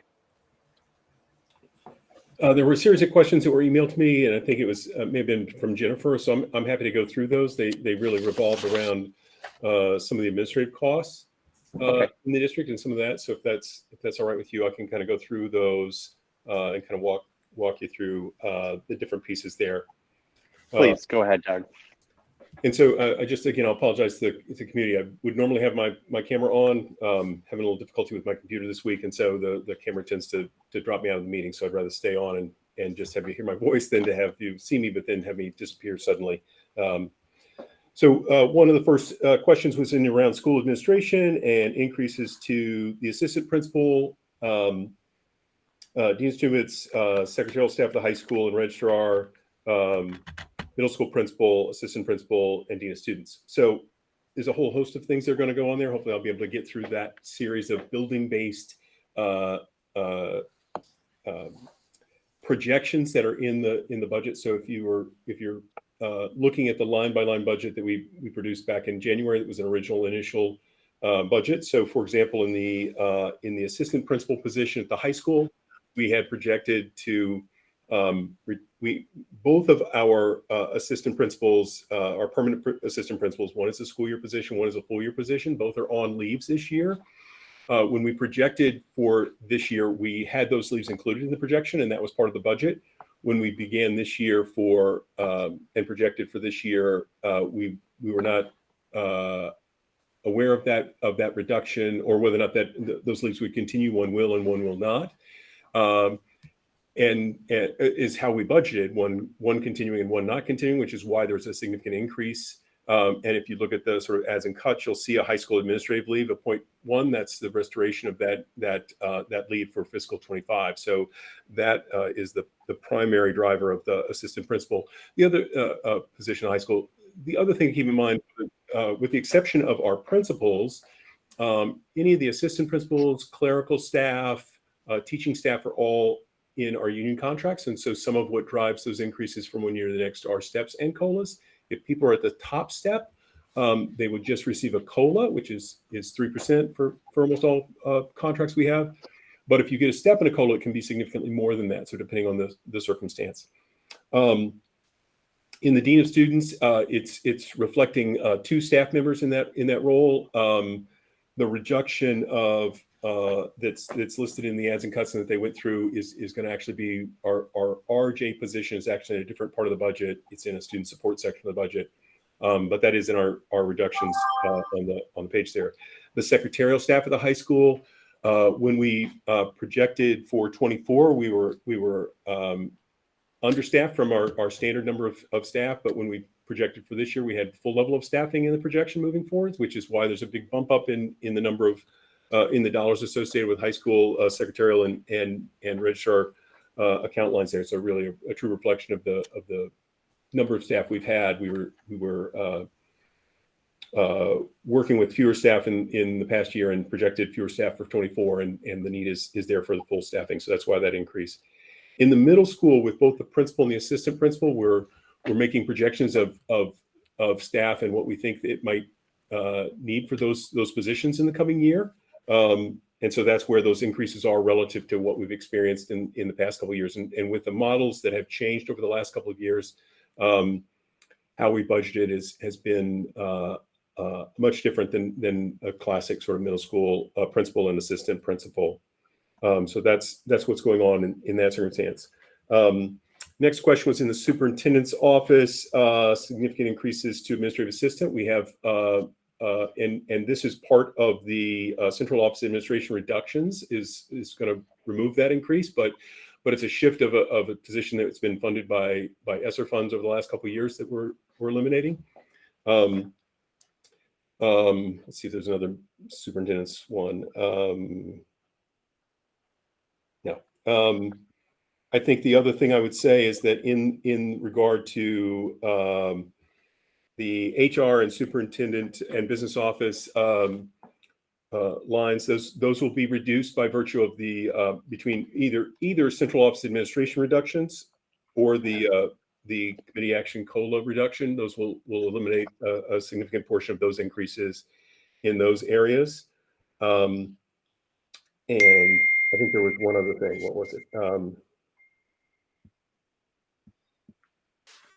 In the business office, the financial support staff, again, a position there that has been funded by grant funding in the last couple of years, and now it's going on to appropriation for the coming year. The other thing to keep in mind around a lot of those kinds of positions, central office positions, they're often split with the other 2 districts. And so it often doesn't reflect a full 1.0. It reflects so for example, in my case, it's 0.54 for the region, 0.42 in Amherst, and 0.4 in Pelham. So that's another thing to keep in mind. And part of why when we look at central office administration reductions of 2.12 is because we've got fractions of multiple positions that we're bringing in because they're shared across multiple districts. So I'm hopeful that kind of got to the core questions in that group, but I'll defer to Jennifer or any others if they have follow-ups on that. Thank you, Doug. Jennifer, do you have any follow-up questions real quick for Doug since he was answering your questions? I'm driving right now, so once I get home and look at my questions, maybe thank you, Doug. I'll let you know. Thank you. Okay. Thank you, Jennifer. So Anna, you're next.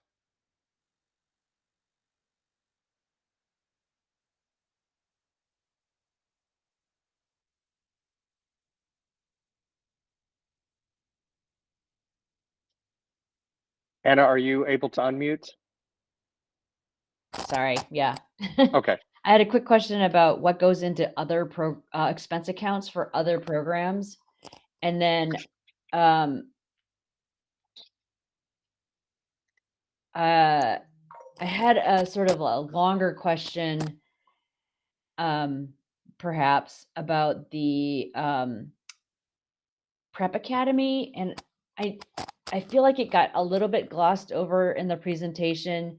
I know there was like a lot of discussion about tiers and different things, but when you reduce the Prep Academy from 12 quarters to 4 quarters, it seems like a huge reduction. And I was just wondering how that's going to be covered in what those students would have, how are they going to be accommodated? So William, I can answer the other programs really quickly. So other programs is charter and choice tuition costs that are charged to the district, and our estimates for what those are going to be. That's almost exclusively what's in that area. So related to Prep Academy, I mean, those are questions we have too. I mean, we're going to serve fewer students in what we call a tier 2 intervention. And so we are cutting 67% of a position. We're maintaining a third of a position. Those classes are typically capped at 12 by design. We're looking at increasing them to 15, which again isn't great. And I don't have an answer for you. I don't know what we do when more than 60 students need a tier 2 academic intervention.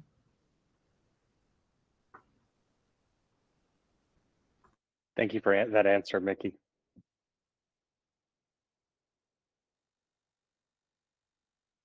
Sarah Marshall.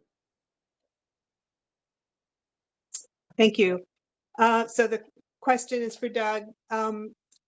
We've had numerous public comments stating that there's been a great expansion in the number of administrative positions. And I wonder if you can address that. I don't know if that's true in terms of full-time equivalents, or if there are more roles perhaps than there used to be, but they're not full-time.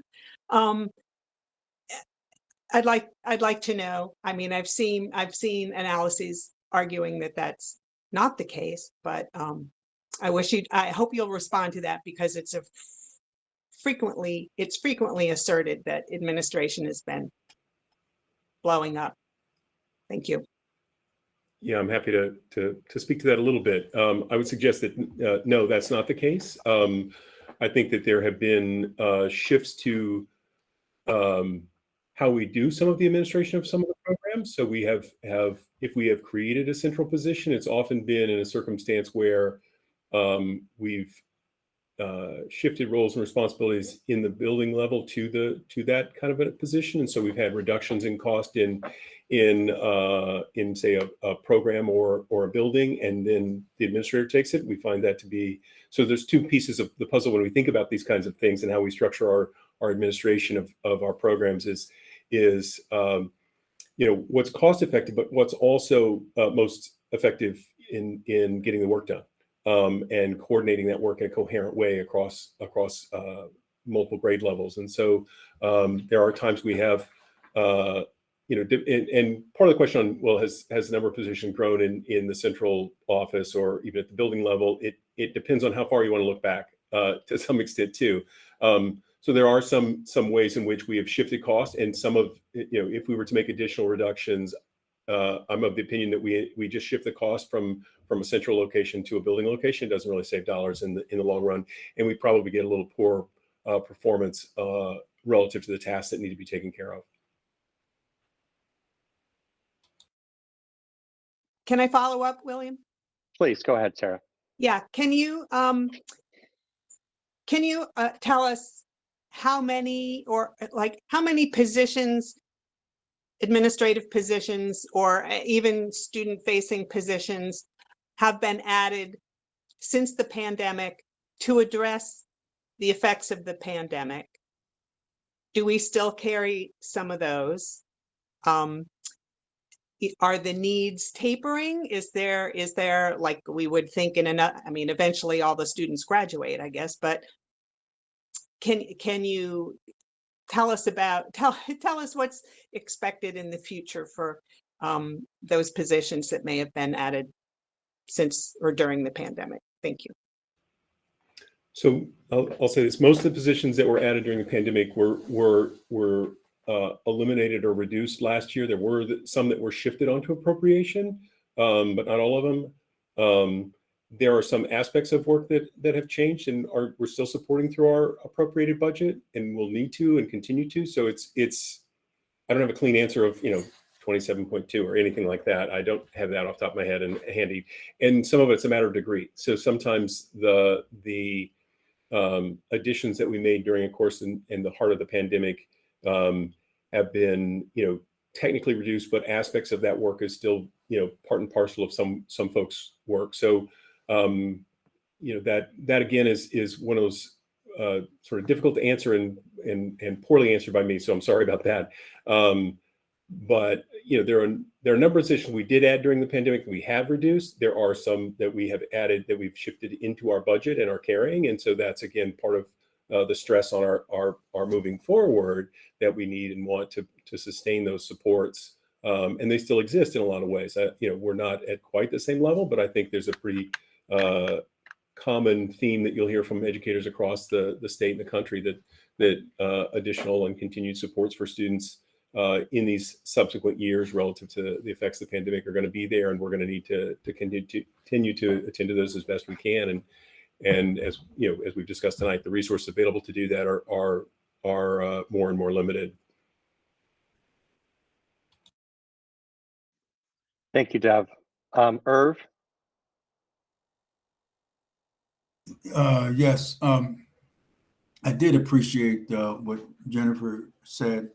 Our issue is, how do we carry that message to the town, especially in relationship to a Proposition 2.5 override. Additionally, there may be a way for the regional school committee to approach the town for a one-time addition to this year's upcoming fiscal year's budget. And I do think that request is definitely warranted. They may say no, they may say yes, or they may tell us to get our house in order first, but I think we already have our house in order. But we need to be able to go to the town if we so choose to do that, and do it in a expeditious manner, and also a coordinated and organized manner. So I guess what I'm recommending at some point in the very near future, if not, I don't think tonight would be appropriate, but have on our next meeting a vote to do just that, to ask the town for additional funds for the regional schools.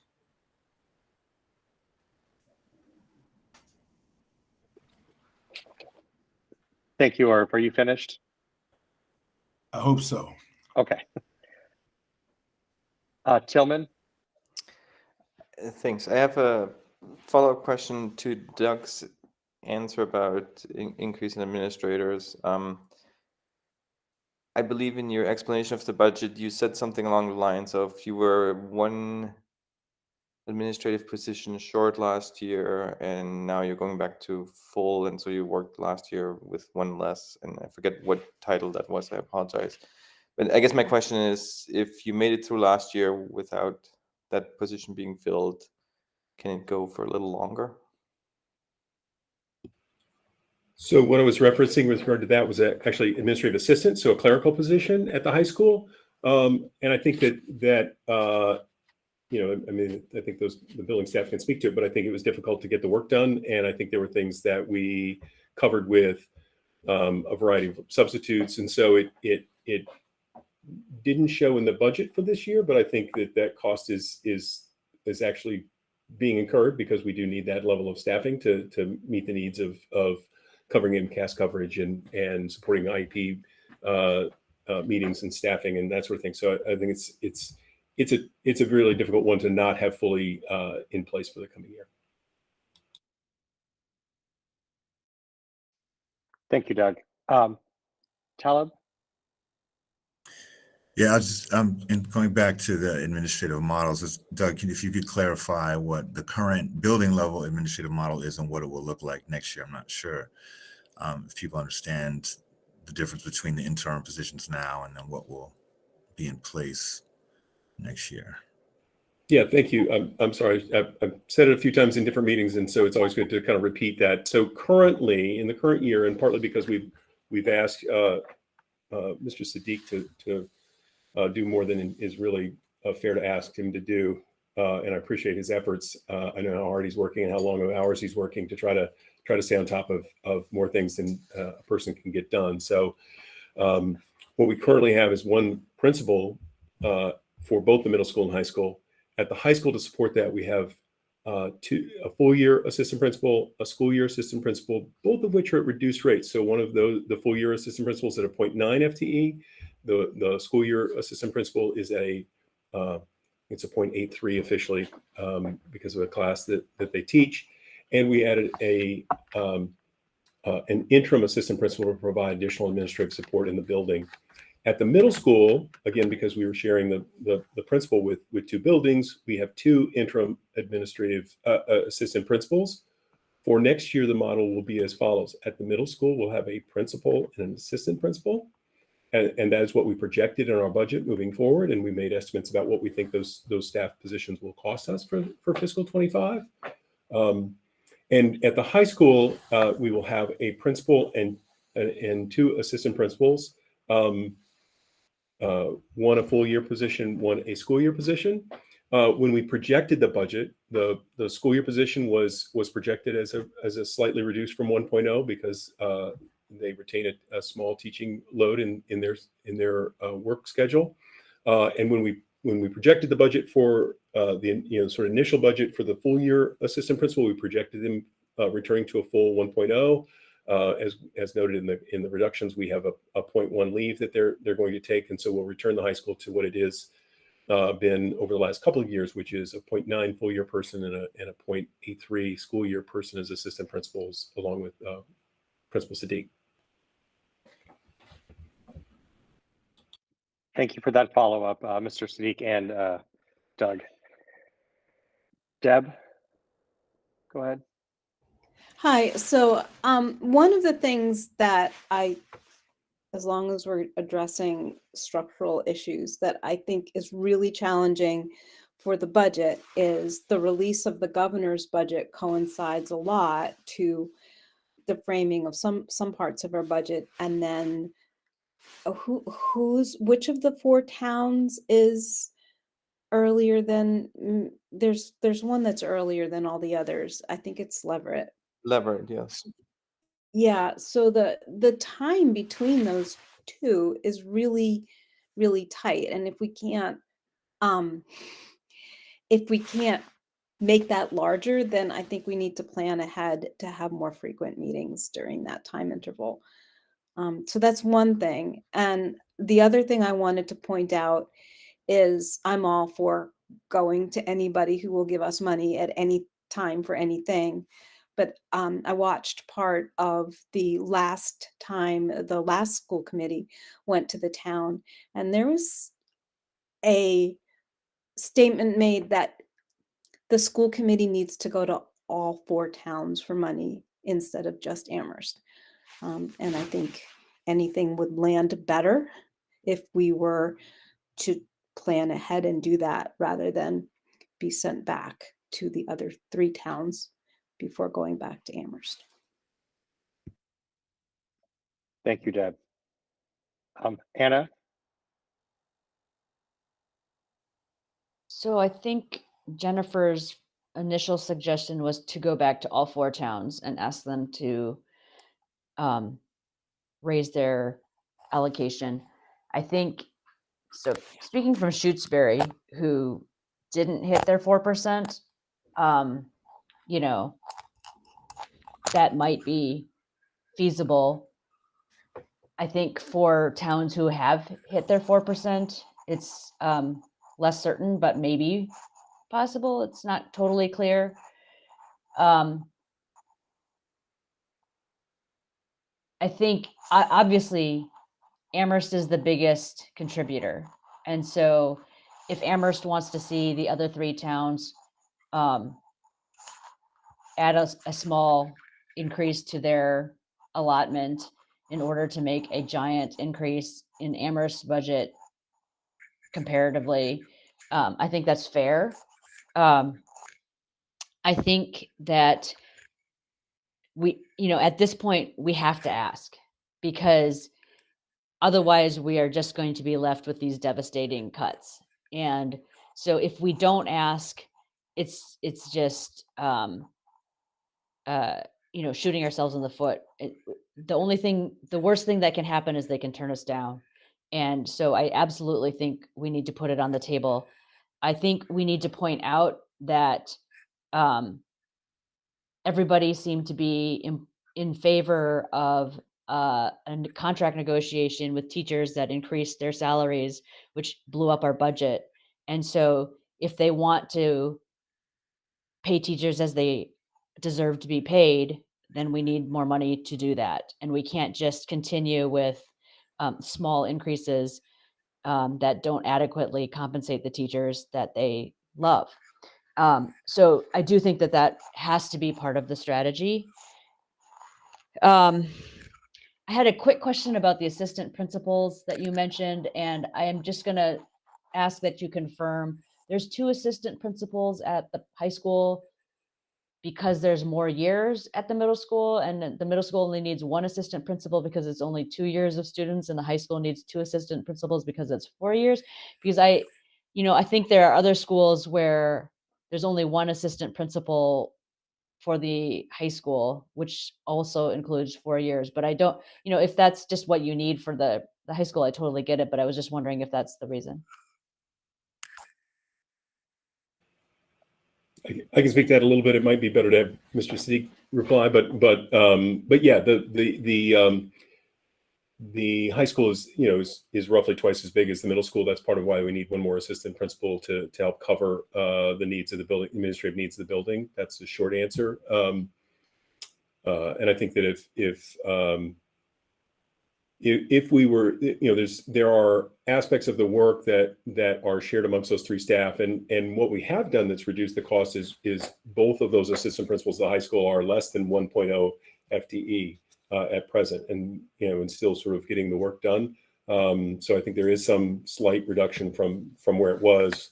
When we had more students and we had in the high school building, we had 2 full-time, 1 full year and 1 school year at 1.0 FTE for each of those in the high school. And we've been less than that for the last several years. Yeah,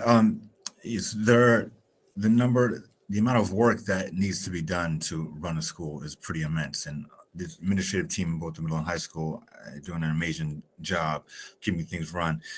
Overseeing the departments, special education alone is a huge job, and Mickey's been doing it wonderfully. Chris Kuzak has taken over just this year.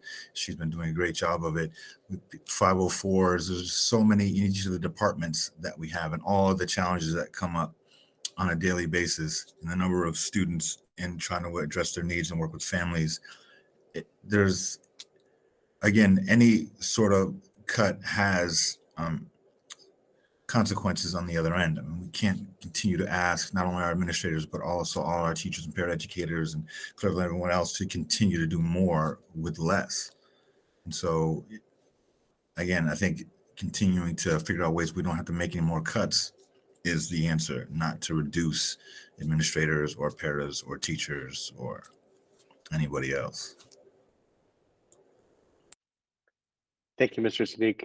Anna, did you have a follow-up question, or are you finished for now? I think I'm finished. Okay, thank you.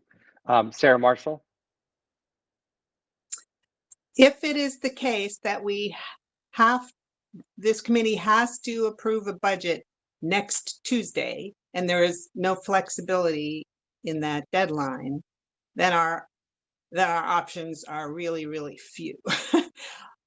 That's less than a week away. And I think, Doug, you told us at our previous meeting when I asked that if we were to say, vote a level service budget without $1.6 million of cuts, and just say, we're not doing, we don't want this, we want a level services budget, we're not the ones who control the revenue, only the expense. So if we send that budget to Amherst and 3 towns, and any one of them rejects it and says, no, we can't, or we won't, it's my understanding that creates like real chaos for the district. So I want to know if my understanding was correct, and really what if any, what options we have for this budget. Is it possible to make a vote a budget that has these horrible cuts and then try to find some more money and then later put it into the budget? I just don't know what our options really are. So excuse me, I can walk through a few of those pieces.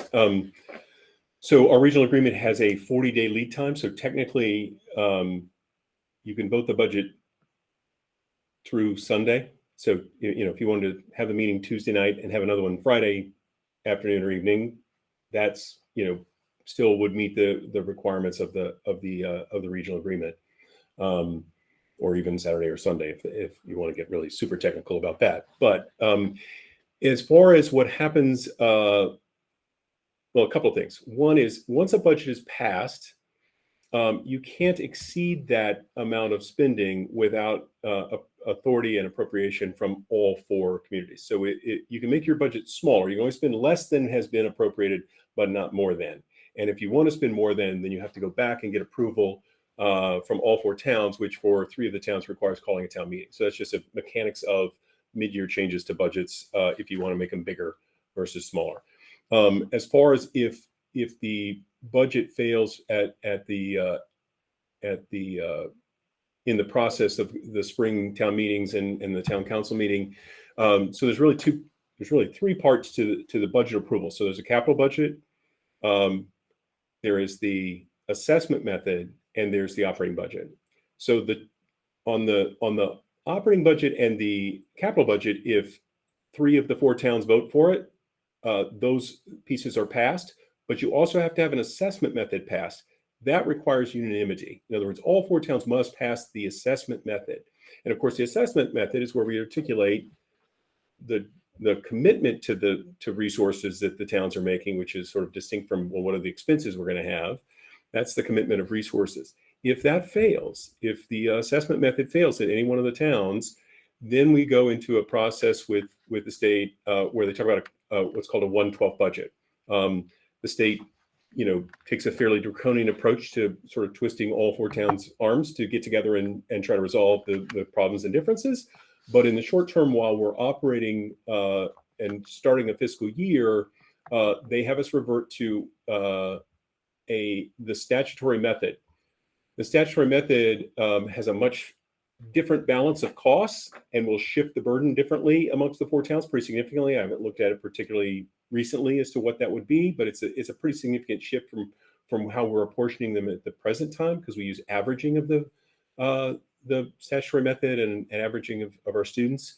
And so they basically approve 1 month's budget, and then if you haven't gotten your resolution on a full year budget, then they do it again, and you keep doing that, and they let you, if you're not able to get the 4 towns into agreement about a budget, they'll do that for up to 6 months. Then they essentially take over your district at that point. But from a financial standpoint, and the thing is that the statutory method can be very, depending on how it shifts what each town is burdened with, can be rather onerous to some of the towns, or maybe a lot less expensive for some of the other towns, and then If you shift back to an agreement method, then you have to reconcile that as you go through the year, and so it makes the cash flow for the district very difficult. It makes the planning and execution of programming, because it retains that question mark about what exactly is going to be the budget. So it gets really messy really quickly,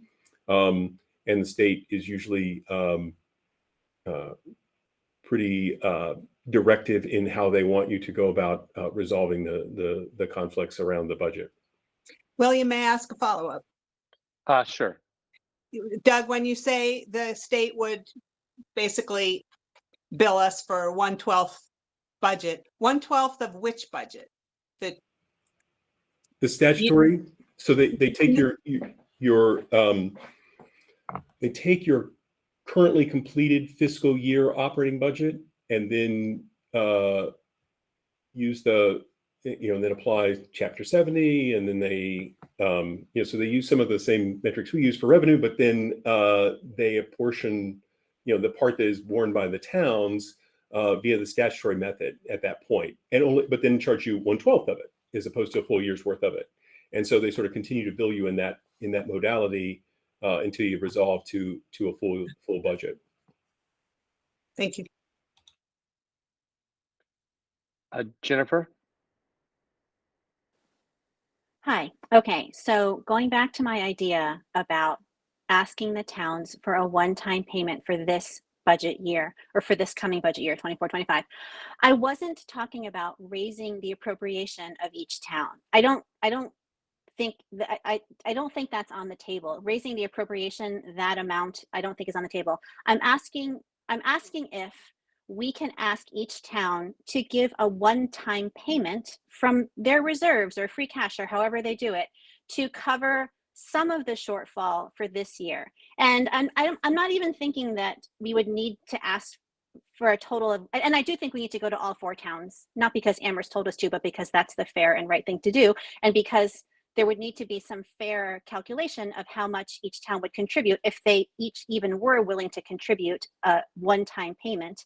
Maybe it doesn't need to be 1.6 million, because Doug has 341,000 in budget adjustments on his recommendation, and also 210 in central office administration. Maybe it's 1 million. Maybe we ask the 4 towns to share a one-time $1 million payment to the schools to tide us over for 24-25. And then I was totally serious when I said for 25-26, we put together like a multifaceted, multi-organization task force to work on a Prop 2.5 override in time for 25-26. So Doug, I thought I heard you say, sure, we can do that. We can ask, like, can we do that? And what would that look like? What would it take? How long would it take? And I don't, and if we were to ask you to go do that, does it require a vote? And if we do have to vote on it, I think we should vote tonight. We can't wait till next week, because next week isn't when we need to vote on the budget. So, like, what would that look like if you were to do that? So I'm going to preface my answer with, I'm not entirely sure. So I'm going to give my best guess, and we'd have to sort of resolve these questions with the state and the 4 towns as far as the mechanics of this. So we'll have to check on some of the details. If we were to ask the towns for an additional funding sort of external to the assessment method, it would essentially be a gift to the appropriation of a gift to the regional school district from each of the 4 towns. And so I think that's a possibility. Whether or not we would have to account for that in our budget, I'm not sure. So normally, if you get a gift during the year, say I give $500 to the district and say spend wisely, you're not, because that's external to the budget, I can spend it on, and if it's not constrained in any way, I can spend it however I choose to.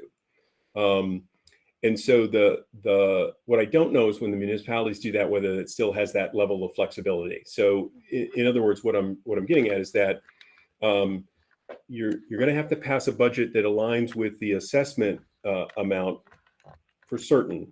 If you are going to ask for additional funding through essentially a gift from each of the 4 towns, what I don't know in the immediate is whether you still have the flexibility to spend that during the course of the year as you see fit, which would be clearly to restore some of the things that are on our reductions list here.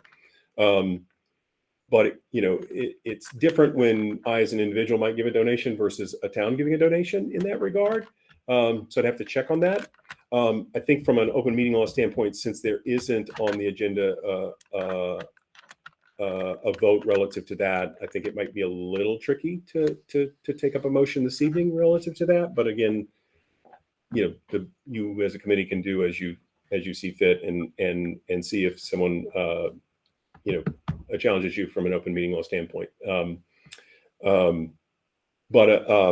The key other piece I would put in mind is relative to that kind of an appropriation is, again, and that kind of an ask is it would need to be fairly soon so that those the select boards and finance committees of the or town council in Amherst's case would have an opportunity to include it in their current budget and put it into their warrants for their town meetings. Those specific deadlines for their articles in their warrants, so the specific actions that they're going to take, this would be its own probably freestanding appropriation from them. There is some time to do that still. I don't know exactly what the deadlines are for each of the communities, but it's usually no more than about 30 days, I think, for any one of the communities. So there is a potential to make that ask, and they could potentially include it in their warrant and then vote that. But you might get a circumstance in that regard, and this is the sort of risk you take as you ask for towns, and some might fund it, some might not, and then you're making a modified adjustment to your restorations based on a partial funding. So that might be more acceptable to everyone than what we have currently. But I think you're going to have to pass a budget that ties and balances with the assessment amounts. If you are asking about an additional amount of funding from the towns in a sort of gift mode, I'll have to check on whether or not we can do that without it being included in the expenses of the budget. Thank you, Doug. Jennifer, do you have any follow-up questions for Doug at this time? I don't. Thank you. Thank you, Jennifer. Bridget? Oh, just to say. Oh, go ahead. Go ahead, Doug. I'll call tomorrow and get an answer to that. I can call the state and get a clear answer relative to that kind of an appropriation sort of off or external to the assessments and what impact or requirements around budget. So I can get some clarity from the state on that fairly quickly. So I'll give a call tomorrow and get that answer. Oh, okay. So you're gonna call the state tomorrow and find out what it would take or what you need to do to request this one-time gift of the 4 towns? It's not so much a question about the request. I think you can request, but I think it's really whether or not we have to have an operating budget that reflects that additional funding included or not. And if we don't, then we have a lot. It's a lot easier. But at the same time, so that's the point of clarification there. I think you can ask whether or not you can spend it will be depending upon whether we have to, if we're compelled to put it in our expense budget, or whether we can just accept those funds and spend as we need to. Okay, thank you. Bridget, go ahead. Okay, thanks. So I wanted to sort of circle back to, I guess, something Sarah and Doug both said, which was the outcomes of if we don't vote for the budget. I feel like that we can't be driven by that if that's what ends up happening, because we can't in good conscience vote for the budget that we're being presented, then that's what we have to do. And I don't know how others feel, but like looking at this, I couldn't in good conscience vote for this budget the way it's been presented tonight. At least most of those cuts I just couldn't see voting for. And I think we have to be careful as a committee, because we're getting our school district into a situation where years and years of cuts after cuts, we're in a downward spiral, and it's short-sighted because the next year we're going to have less revenue because we're attracting less students and we're bringing less people in. And then the next year we're going to have to make cuts, and it will build on each other. So I just have concerns about the continuing to act in that way of, oh, well, what else can we do? We've got to vote for this budget. And I think there's also, like, I was just looking at the specific budget lines again, sorry to do this, but like when I looked at, like, we have $705,000 in special ed contract money going to like James Levine and Associates or some outside thing like that, I would argue or say in a way that it's very likely that some of that is from being short staffed or not having staff turnover, etc. And then by going into a budget tight situation, it actually ends up costing the budget more in those other lines. And so you might be better off to put in, as opposed to cutting adjustment counselor, cutting staff psychologists, put those lines in so you save on the bottom line in the end. So just thinking about all these things, I think our next agenda just has to be about funding, savings, the revenues idea, Jen's request for a gift, the other requests, like I take up the other requests I made to Town of Amherst to help save us on the utilities and trash, and then the letter to Amherst College. I'd like us to really be proactive in how we think about making this circumstance the least bad that it can be. William, can I answer a couple of things regarding that? Please go ahead, Doug. Yeah, so when we budget something like contracted services, the amounts we're trying to budget there are what we anticipate our needs are going to be, assuming we're fully staffed. And so generally what we're trying to do with contracted services is to buy those services that we don't need very often, but are a level of expertise or particular skills that we don't have. And so we need to contract with folks to do. And that's in contracted services, it's in special education, it's a big number, but there's contracted services across our budgets for that purpose. Sometimes, it doesn't, we either can't hire some positions, and there's also circumstances where it doesn't make sense to, because we just don't have a frequency of need to merit a position that holds that. To your point, though, is if we are having to hire contracted services for staff that we should be having on hand, that's more expensive than having staff. Yes, I would agree. And we try to avoid that circumstance. We've been struggling in the last couple of years. A lot of districts have with finding enough staff that meet the needs of all their students. So our costs in that area have been very high, and they make it difficult for us to manage our budgets. And you've seen that in your quarterly reports. I think, given that a number of districts are going through what we're going through, that hopefully the employment picture will get better for us. So the staffing will be more fully filled out. But again, when we budget for those contracted services, we're trying to articulate what we think we need, assuming we've got ourselves fully staffed, and we're really looking to fill the gaps of either particular expertise that someone might have for particular kids' needs or something along those lines. And just quick follow-up, I don't want to take any time on it, but just to think, Doug, like, is there like patterns to those so we can avoid seeing huge numbers like that next year? That's just such a big number for that type of contracted thing. And those aren't like, special schools or things that we can't avoid because of IEPs, but things that maybe we could be planful around.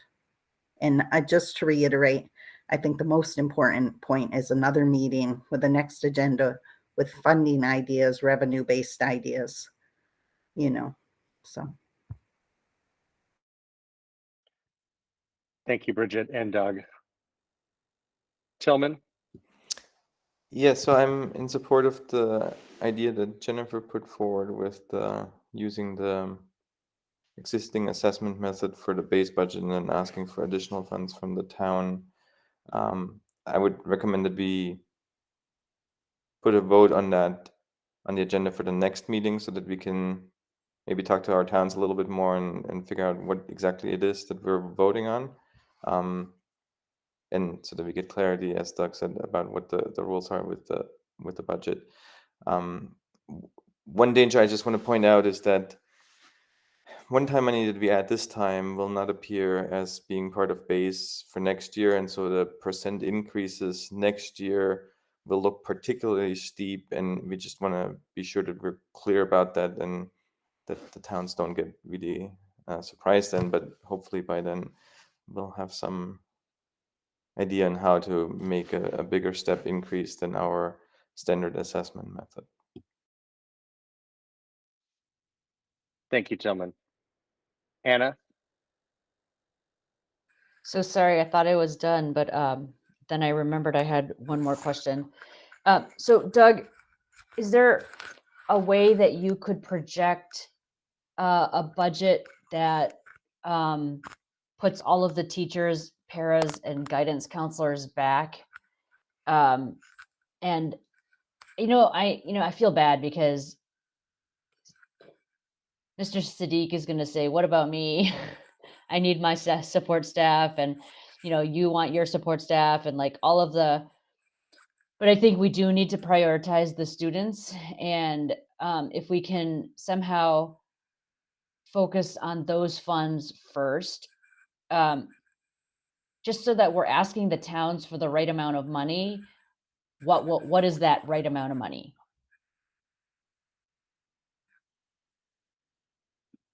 Am I being clear, or do I need to clarify my question? No, you're being clear. Okay.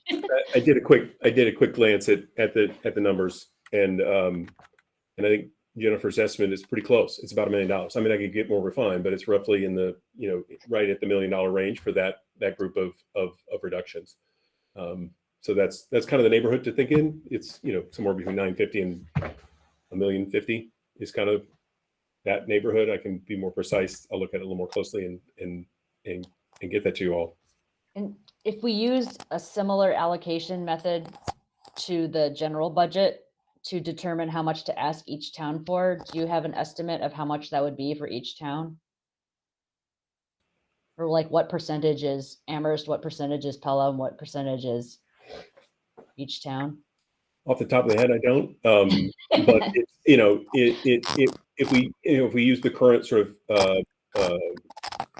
percentages of the total that are going to each town, I mean, Amherst is in the neighborhood of about 80%, and then it's between about 5 and 7 or 8% for each of the smaller towns. So that could be another piece I could put together based on the current assessment for this year. What's the percentage of the total that each town carries, and multiply that by the $1 million or whatever the number is, to sort of show what that looks like, so you can see what that kind of ask of those communities would be, for sure.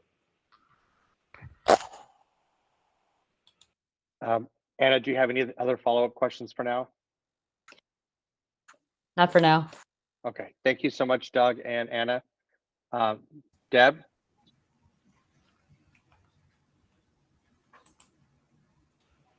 You're muted. You're muted. Thank you. Sorry. So 2 questions. One, making sure I understand, once we vote a final budget, if my rich uncle gave us $1 million, we couldn't spend it, Doug? Because that exceeds the budget we voted? Unless we send it back to all 4 towns to revote. If your rich uncle gave us a donation of that sort, we can spend it, and we can spend it on either in alignment with whatever constraints he put on it, or as we see fit if he didn't put constraints on it. What I don't know is whether or not when a municipality does that, whether or not we have that same flexibility. I think we might, but I want to confirm that before we sort of get too far along, just to make sure that we're going to operate from a rational standpoint and a legal standpoint. But Right. So to follow up on a little bit of what Anna said before, and a conversation I had with one of the town councilors, the question of whether or not any additional monies coming from Amherst would then affect future assessment rates was the issue. If we added a certain amount, and I think another school committee member said people have short memories. If we added a certain amount, then is our 1.03 or 1.04 or whatever we multiply this year's fiscal budget with going forward, is it based on that increase? Does that make sense? I think so. So I think there's sort of two pieces here to think about, and this gets back to something Tillman commented on as well.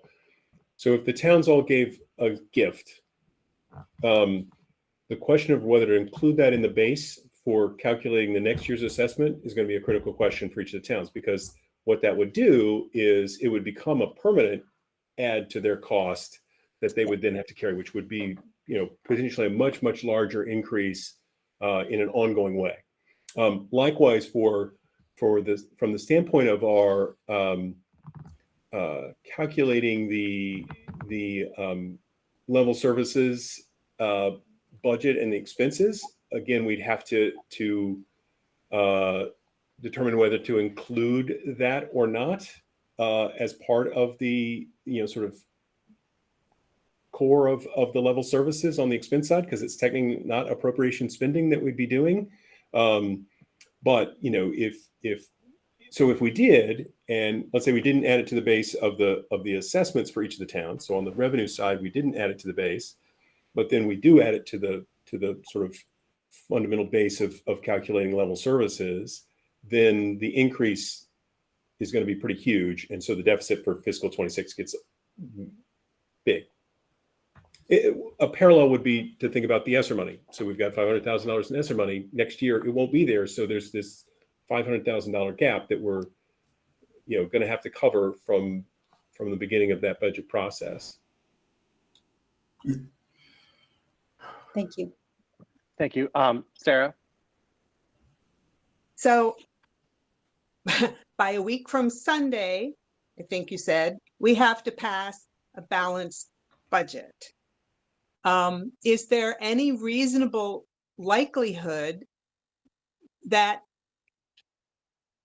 either Amherst or any of the towns can somehow commit to a gift or whatever you want to call it, so that we can include it in the budget and then not make the cuts, or we're just going to have to vote a budget with the cuts and hope that we can get some more money? Doug, can you speak to that? Yeah, I think that because we won't have, the ability, none of the four towns will have the ability to sort of take this up. And in that short time period, I think, yeah, the budget will have to be voted with the cuts as they are. And then if there are other resources made available, then obviously that allows us to reduce those cuts from what they're currently noted. So yeah. Do you have a follow-up? Go ahead, Sarah. No, but I guess if they want to give the money, it still needs to be worked out. Is it really one time or does it turn into a big boost like a Prop 2.5 override? It now is built into the budget for all future years, because that's probably much less appealing, I would guess, to those bodies than, in fact, a one-time gift. So I'll leave it there. Thank you, Sarah. Irv? Yeah. I would like to say that we should go ahead and vote this budget. And then after we have voted this budget, let's look at then going back to towns for additional monies.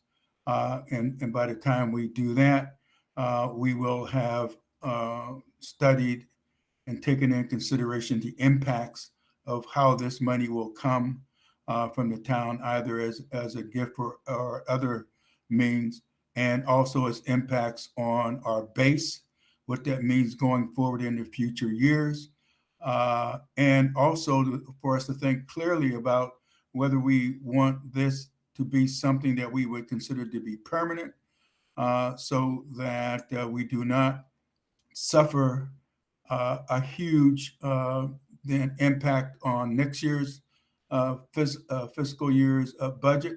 All of these things really we have not thought through very clearly, and we need to think them through. So I do not think we should put ourselves under an enormous pressure to, hey, well, we should get all these answers before we pass the budget. We can't.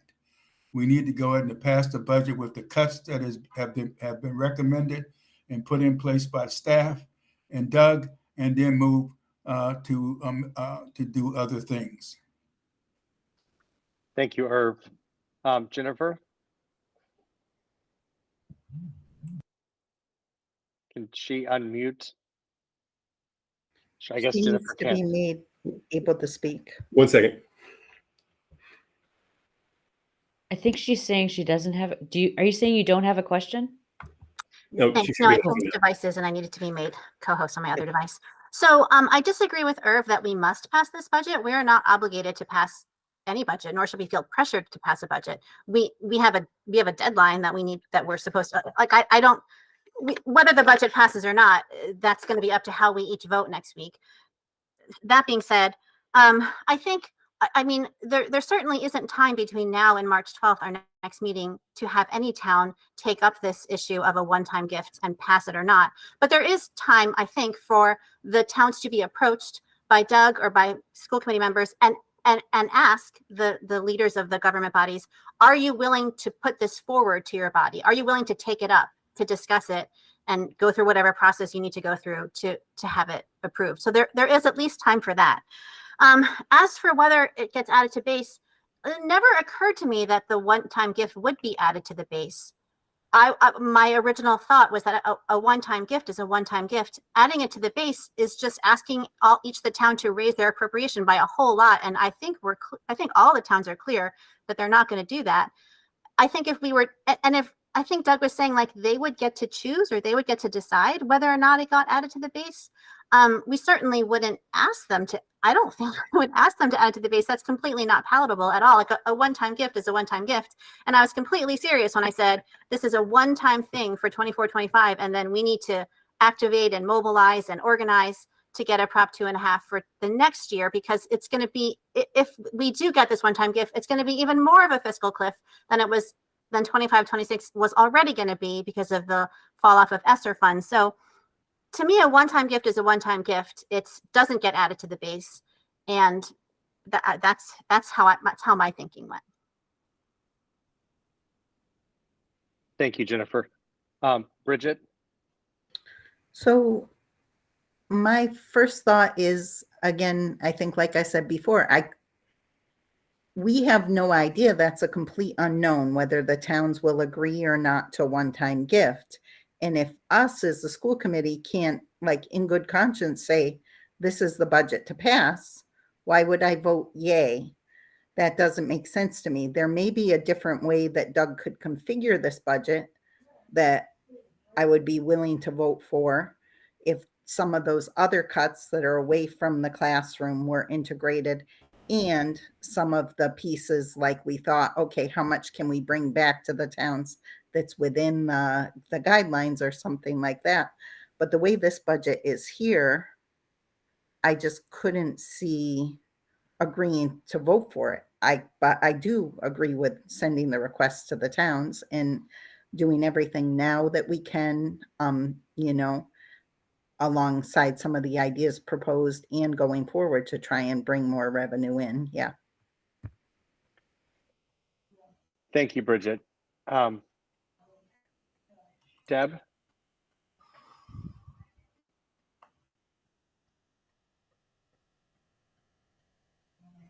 Tillman, go ahead. Sorry, Deb is speaking, but is muted. Sorry, did it again. So yeah, voting this next week is very different than voting it tonight. I think we need time to at least try. And I think we need time for this to settle in and for us to hear from the community. And the details of this are very new, and I'm sure many members of the community are as yet unaware of that. I know it's our vote, but we still need to, I would still find it imperative to give people time to provide their feedback. Thank you, Deb. Tillman, did you have a question? Your hand was raised a few minutes ago. Yeah, thanks. I wanted to go back to the one-time money and the capital budget, because I understand it's different money, but can we offer something to the towns to say, We're not going to charge you on this other pot of money that we have to make it a little bit more palatable, and thereby, basically redirect funds as much as we can to student-facing services. So I can get a little bit of an answer to that. So the assessment for capital, so the actual check we're asking each of the 4 towns to write relative to capital is for borrowing and authorizations that have already been granted. So it's money that's already borrowed, and that's what's going to come due during fiscal year 25. So there's really not much relief there, if any. If we were to, for our projects for the coming year that we put on our authorization, we could not do those. We could zero that out. It's $477,000. We could not do those, but the impact will be in fiscal 26 and beyond if we were to zero those out. But we'd still have some level of capital expense, even with zeroing that out, because we've got debt we're carrying from previous years and previous projects. Thank you. Doug, I was wondering if there is a way that if we're looking at building some of these cuts back, that we could have something from you of cost it would be to build those back, and then maybe we could prioritize those. Say if we were to ask for gifts from the 4 towns and we only got 2 towns to give us a gift, we would kind of have a plan as to how we're going to build back the budget. Yeah, I think that what we often do in regard to this, and when we go through this kind of exercise, and we've been most of our time as far as administrators and having conversations about how do we get to that big a number. So we started in December with the 4 towns meeting where it was at 1.9. We got to the end of January as 1.8 or so, and it's improved a little bit since then. But we've been dealing with a really big number for a while, and that's a difficult thing. And so most of the efforts have been around just trying to get to that number. But certainly, what we often do is and this is, I think, part of the the work in getting to that number is understanding what's the way we would restore, sort of what's the order in which we add things back. And so we can I can work with administrative staff about what that looks like, sort of what are the tiers of return based on additional funding, and offer that as a suggestion to the committee. And I think that's part of, we haven't been thinking about specifically describing those just yet, but I think that's part of the process of going through and trying to identify ways to structure to get to this level of reduction. So I think we can, without, and I'm speaking for the administrators that are on the call that may be pulling their hair out at this point with my suggestion, but I think we can kind of create that prioritized recommendation to you guys fairly quickly. Thank you, Doug. Irv, did you have your hand up? Yes. I've had it up for some time, and thanks for recognizing it. The thought that we do not have to pass a budget is rather disturbing, because that's one of our responsibilities as a school committee, is to pass a budget. To say that we do not need to pass a budget, I don't understand why someone would make a statement like that. SAB, this budget has to be put into the timeline so it gets to the town manager in time for him to put together a budget to recommend to the town council. So we do have those deadlines and timelines that we have to meet, and that we will and should have a budget to go. It would seem to me, well, if we don't have a budget for the regional school to present to the town manager, then what we're going to be saying is we're going to let the town manager make the decision. That's what I think would be the ultimate result of this. This is our responsibility. We need to come to a decision about the budget, good, bad, or indifferent. To say that we do not have to pass a budget is, I believe, to be irresponsible. Thank you, Irv. Deb?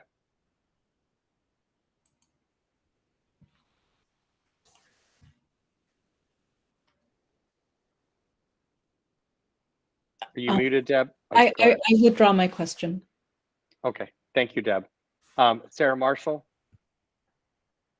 Yeah, I want to talk about something very different right now, and that is part of the presentation about the middle school proposed changes to the exploratories.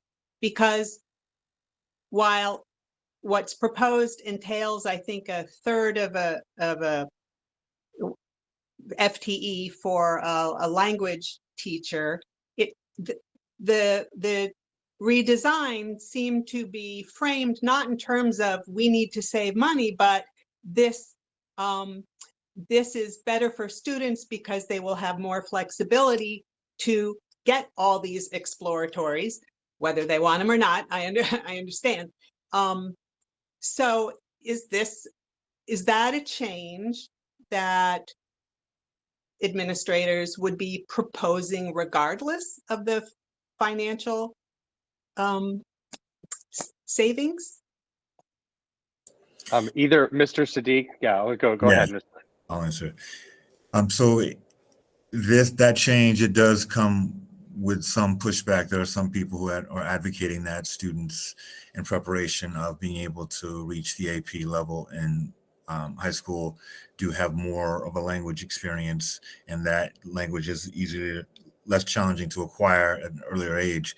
But in order to have a more broader exploratory experience, it is a necessary change. So this may have been one of the changes we would propose going forward. It's hard to tease out all of the changes that maybe right now. One of the driving forces is to try to balance class sizes because of the way the imbalance of how exploratories are offered in middle school creates an imbalance. So that would have been one of the things we would have tried to do, but we could potentially have more sections of each of those classes if we didn't have to reduce the number of FTEs. Can I ask a follow-up, William? Yeah. Go ahead, Sarah. So the fact that in order to balance, you take away part of a language teaching position, but you don't have to add any other position to compensate. That's because class sizes are so small, you don't need to hire additional staff to have all students, more students take drama or more students take whatever. Yeah, so there are some sections of a class. There may be a language, not everybody takes an exploratory class during the same period. So there'll be three or four sections of, well, each are like a PE teacher. Teachers teach 4 sections. Exploratory teachers will teach 4 of the 7 sections. And so over those 4 sections, there may be 3 classes of 25 and 1, or 2 classes of 25, 1 of 20, and 1 of 15, and others this is more skewed, again, because of the other constraints of the schedule. So again, so we're also lowering the number of times that students are going to be able to take orchestra or band or chorus as well. So all of those world language and ensembles will be, again, reduced the number of times students will be in those classes. Hope I'm making sense. Thank you. Yeah. Doug, is there any way, or maybe we have it? I thought it was in the slide deck, but I couldn't click on it and get through it, that we could see what the classes are and what the enrollments are in the different classes? Yeah, let me see if I can. I think there was a link in the slide deck, but it may not be active. So let me see if I can pull that up. But it was. I tried to click on it, and it said that you had to have request permission. So if we could just make sure that could be posted somewhere so we could see it. Sure, absolutely. Thank you, Doug. Jennifer? Yeah, can you hear me? Yeah. Yes. But I want to respond to the idea that it's our job to approve the budget and that we are compelled to vote yes on the budget. It is the school committee's job to approve the budget. However, we're not a rubber stamp organization. It is not our job to simply vote yes on the budget that is put before us. that is entirely undemocratic. And if that were the case, then we wouldn't even need to. If it was just like what the school committee's job is to just approve whatever budget they're shown, that's not how our democracy works. If I'm going to vote yes on a budget, it needs to be a budget I believe in. It needs to be a budget that doesn't pain me and that doesn't pain so many people who are forced to sort of rationalize the budget. I couldn't possibly vote yes on the budget, and no one should feel obligated or pressured to do so. Thank you, Jennifer. Bridget? Yeah, I just wanted to respond to a similar point because I thought maybe Miss Irv misunderstood what I was saying. I was saying that I couldn't vote yes on this budget. I think if we need to get some cuts in the budget in different places, and I think I've spent long enough putting different ideas forward, and other people can put other ideas forward that are out of the students' hands or behind the scenes or in facilities and utilities and trash and our admin costs. It's central admin. If we just remain stable there, we could save almost 300,000. Like all those pieces, there's loads of other places to save. What I'm saying is this budget, if I can't in good conscience vote for it, it's not irresponsible to not vote for it, especially knowing that at the Four Towns meeting, the Amherst Town Council president said it's important we right size the schools, and even suggested closing the middle school and combining the middle and high school. So that would mean like a 6 through 12 school, so that we could get the budgets at the regional schools under control. Like knowing that, and then knowing we're going to make a request to folks who did turn us down on a request last year, I think it would be irresponsible to vote for this budget as is. I'm not saying there isn't a budget that I wouldn't vote for, but it's just not this one. Thank you, Bridget. Irv? Just want to make sure people understand what I said. I said we have the responsibility to pass a budget. It may not be this budget, but we have to pass a budget. And unless something changes drastically from where we are, there may be other things that come up, but we have a deadline to pass a budget. To say we do not have to pass a budget, I do not know what that budget is. It certainly may not be this budget, and people may disagree. But to say that we do not have to pass a budget, I think is irresponsible. Thank you, Irv. Deb? Can you hear me? Yes, we can. I just wanted to say two things. If you look at that spreadsheet that's on that link, when that link is restored, I know some of those classes are separate course lines, but they're run together at the same time. Pretty sure all the world language 4s run with the APs, and some of the CAD classes run together. So I think Nikki can speak to that. And then my second point, since I'm gonna try to, I just had a second point that if we're offering Doug guidance, I find it really, and I know that everybody's worked hard to balance this out between the two schools, and maybe that's the right decision. In the long run, I have been really struggling with cuts at the middle school because it's been through so much lately. So I would want to try to think if we're going to go back to the drawing board on mitigating that more. Thank you. Thank you. Mickey, did you have a follow-up on something that someone was talking about? Okay. Yeah, thank you. So I just wanted to clarify, because I've been sitting in the meetings with the World Language Department head, because it has implications 7 through 12. And I just want to go, I don't know who asked it, but there was a question about the alternation or the alternating schedule. And I just want to explain that the way things currently are, the world language classes over the course of 7th and 8th grade, they meet for 231 days. What this proposal does, it shifts it back to 154 days over 2 years.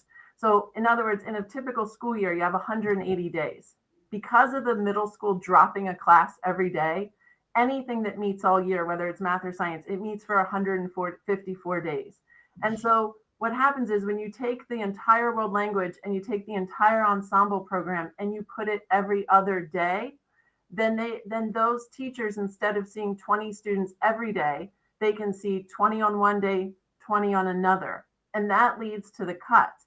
But I just don't want to lose sight of the fact that there is a lot of instructional time that will be lost. And I just want to say that on behalf of the World Language Department, not to advocate in any way, but to make sure that people are understanding what that looks like. And yes, a result of that is students can have more sections, but it doesn't change the fact that you need fewer world language teachers because they can teach more students every other day. And there's a significant drop in instructional time from 231 days over 2 years to 154 days over 2 years.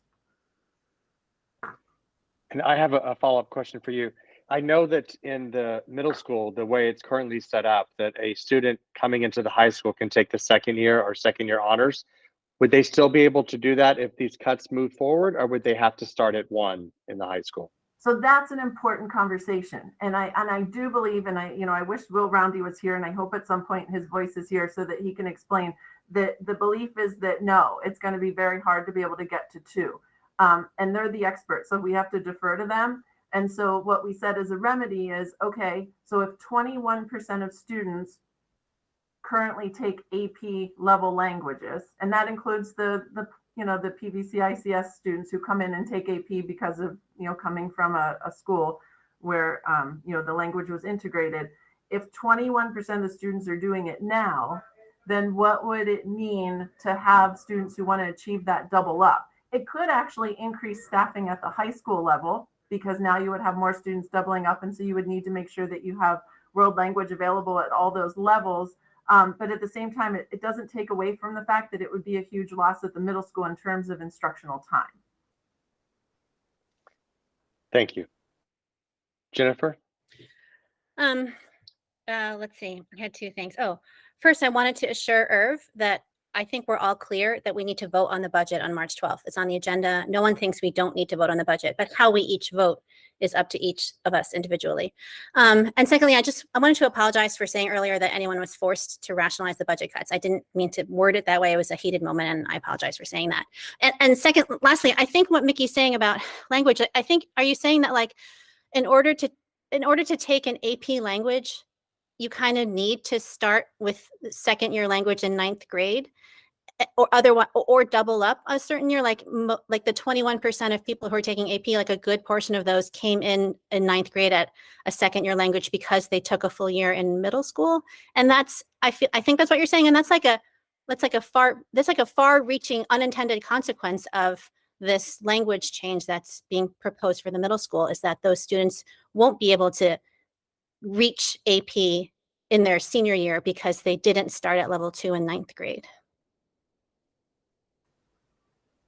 Feel free to answer that if you can, Mickey. Yes, that's correct. So therefore you would do 2 in 9th, 3 in 10th, 4, and then 5 AP in the senior year. So coming into 2 allows for that. It's not unlike math though, where math 8 students those who don't take algebra 1 can still get to AP calculus, but they have to double up. And those of us who build the master schedule have to ensure that geometry and algebra 2 are available in the same year. We would have to make a strong commitment to make sure that, say, French 2 and 3 were available in the same year, or if the department felt that 3 and 4 should be those that are together. And it does mean one less elective course at the high school for students as well. So it's just every single one of these decisions, as you know, has a domino effect, and every decision affects other departments. And so I think that's, there's so much tension here, but that's a real tension. And that's why I think we're trying to, as administrators, not present ourselves to advocate one way or the other. We're presenting these cuts as a way of, here's what we can do with this level of cut. But I think I think there has to be transparency on what the ramifications are of all of these cuts. Thank you. Tillman? One question, well, two questions. One is, could you recognize William Roundy, since Mickey pointed out that he's an expert in this and he might have something to contribute?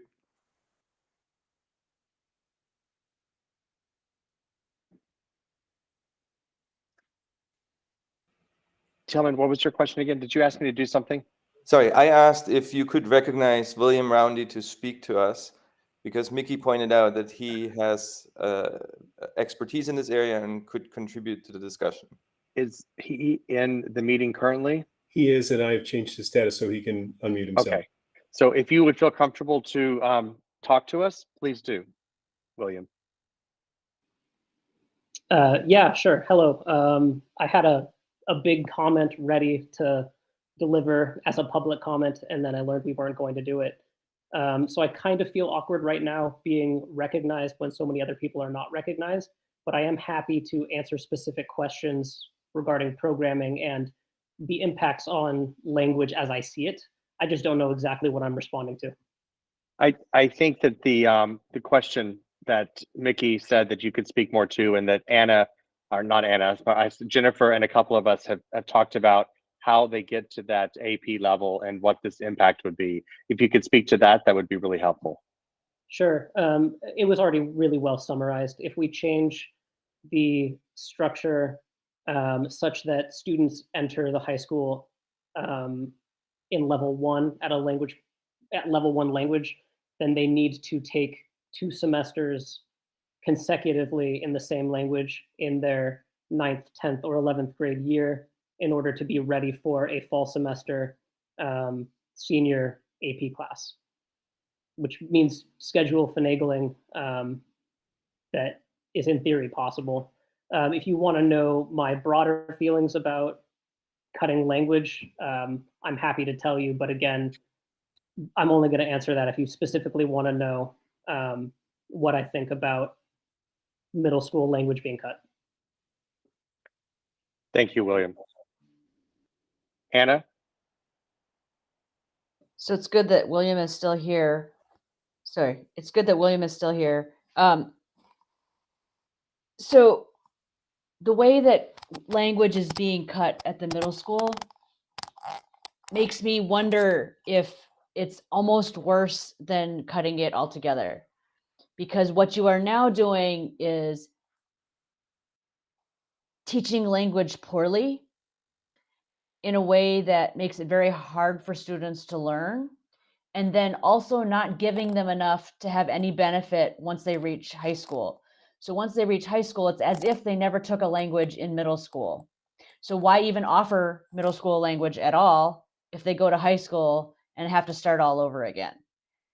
So it definitely sends a message about our priorities for learning languages.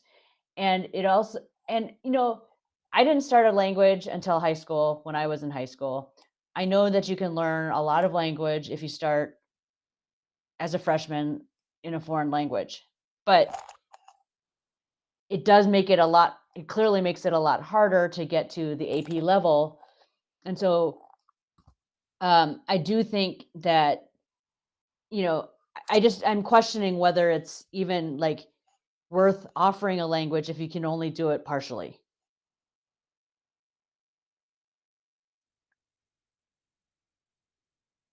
Anna, are you asking that question directly to William? I think either William or Mickey can answer that. Okay, so whichever one of you feel like you can answer that, please chime in. Thank you. Yeah, I think this is the question, is what does world language study every other day for 2 years yield? And that's what I can't answer, because I don't know how students could be prepared for 2 with 154 basic hours of instruction. I think Will and his team would have to determine that. William, do you have any comments you want to add at this time to that?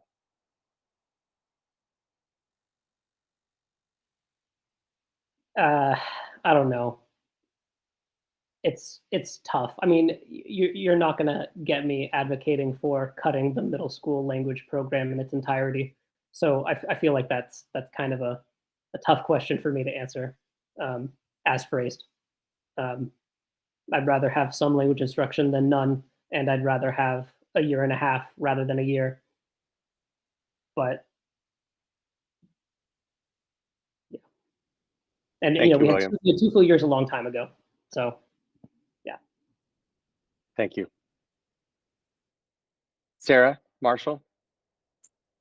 Yeah, so I infer that the only way a student can double up, and what it means to double up on a language in high school, is that because there's a block schedule and you take an entire year in one semester, that you can take 2 and 3 in the same year in 2 blocks.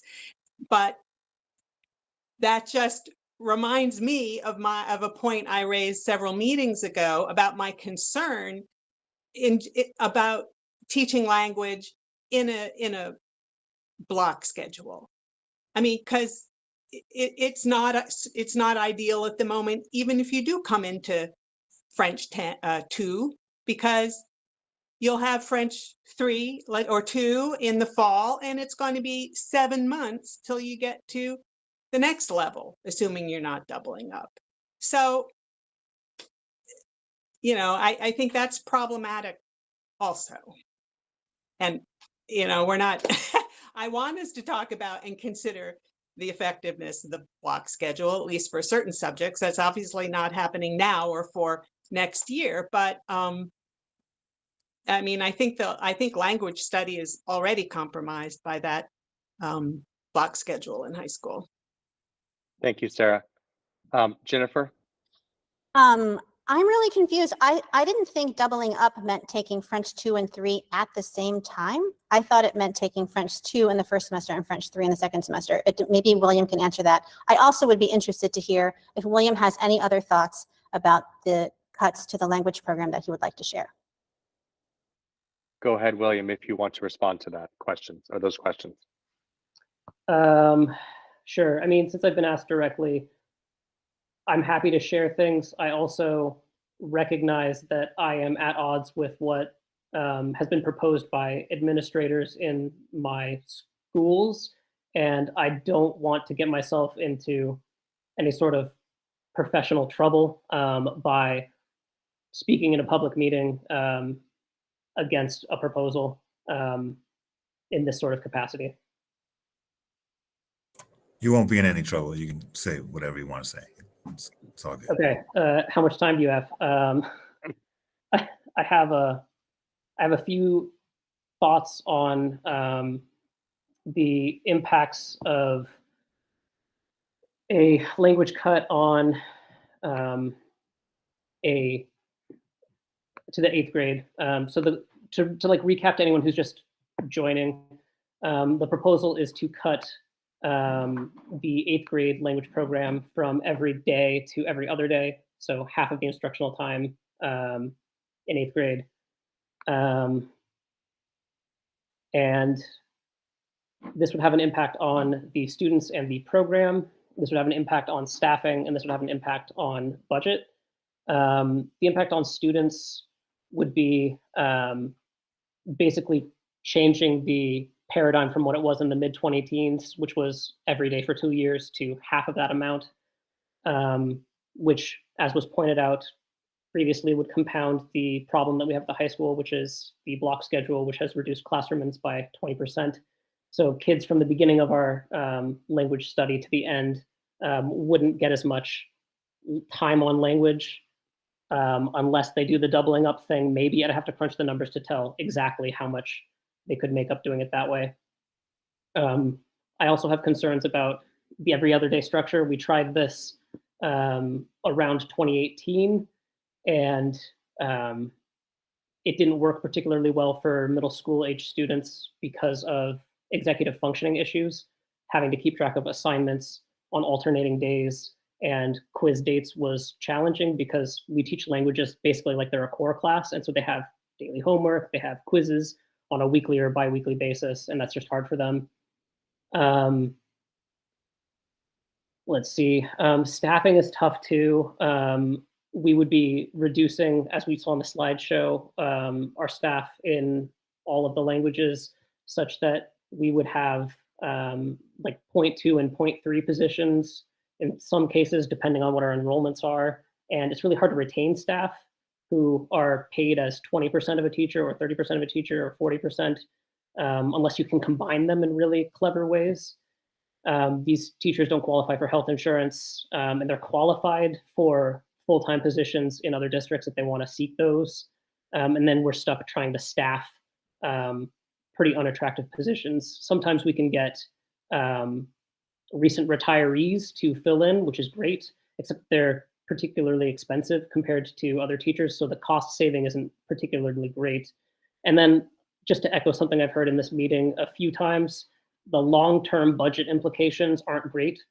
Next year, great, we save some money by reducing some FTEs, but if you have families who are in the district for a particular language or for a robust language program, they might seek Charlemont, or they might seek the Chinese immersion school or Northampton Public Schools, skipping out on our district entirely. And then, you know, you're back at this table again in 2 years, wondering which other program you're going to need to cut because you're not pulling in as much money. I feel like I've gone on for quite a while now, and I should probably cap it there, but those are my immediate reactions to those cuts. Thank you, William, for sharing. Bridget? Yeah, so since we were talking about specific cuts, I thought I'd like to talk to the cut at the high school that was proposed to the half a math teacher, and the proposed result of, instead of having AP classes that have 16 or 18, that those class sizes may double. And that just I'm just going to say that really concerns me. I think one of the things that we see is students who might need extra support would be less willing to take AP or less supported in that type of context, not from the desire of anybody, but because that's the reality. The more students you have, the less they are supported in that. And I think we already probably have some disparity from, you know, from my anecdotal experience and who takes it and who's in those higher level classes. And that's something I'd rather see move in the other direction. So if we're talking about very specific cuts, that's just another one that, along with the middle school support staff and the restorative justice, I would guess I should speak to that as well, because that restorative justice program did come into our district as a push for equity in the district and for getting away from a disciplinary model. And while I very much trust the deans who are present in those schools to move in that direction, I think sending that message to the community and not having extra support for that, that's another issue. So I don't see a lot of these cuts that I'm feeling supportive of, you know. But if someone could speak to the AP math issue, I think that would be good. Maybe I'm overlooking something. Yeah, so right now we have we're finalizing course registration for grades, 9, 10, 11, and then 8th grade, they finish up on April 8th. And so we'll know more when we look at it. I just think that we included that to say that when there's a cut, people often make assumptions about where those cuts will be, and that certain courses might go away, or that we're not going to continue to provide support. And so we put that out there because one section of AP Calculus is actually a third of a teacher. So it's a 33%, of a teacher. And so those are really tough when you see AP Calculus BC, and not that those students work really hard and the teacher works really hard, but seeing those classes run at 14 when you have Algebra 1 classes with, half the class has IEPs running at 24, 22, 20, it just, right, it begs the question. And so I only put that there to say that that's something that would be part of our planning when we look at this cut. And I'll say, and I know Talib said it, I just want to keep saying, we are not advocating for any of these cuts. Every single department head deserves to be on this screen, like Will, to talk to you about the impact it's going to have. And so I know it was great that we had that opportunity to talk to Will, but everybody should have an opportunity to share with you the impact that it's going to have on the programming and on the students. Thank you, Mickey. Irv? Yes, I'm wondering how we are going to determine the end to this meeting and what we are going to be looking for as a result of this meeting, i.e., what is the product of this meeting that we want before we adjourn? And the second thing is, I'm looking at that we have been here since 5 o'clock and it's now 8 o'clock. That's 3 hours. So we need to come to some kind of decision as to what the end of this, what do we wish to accomplish by the end of this meeting and when. And we also need to take a vote on extending.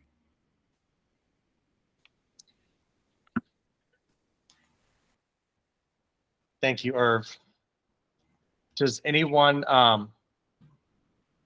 want to, I guess, suggest a motion? And if you do, I move we extend our meeting by 30 minutes. Second. hold on, I'm having issues. Speaker.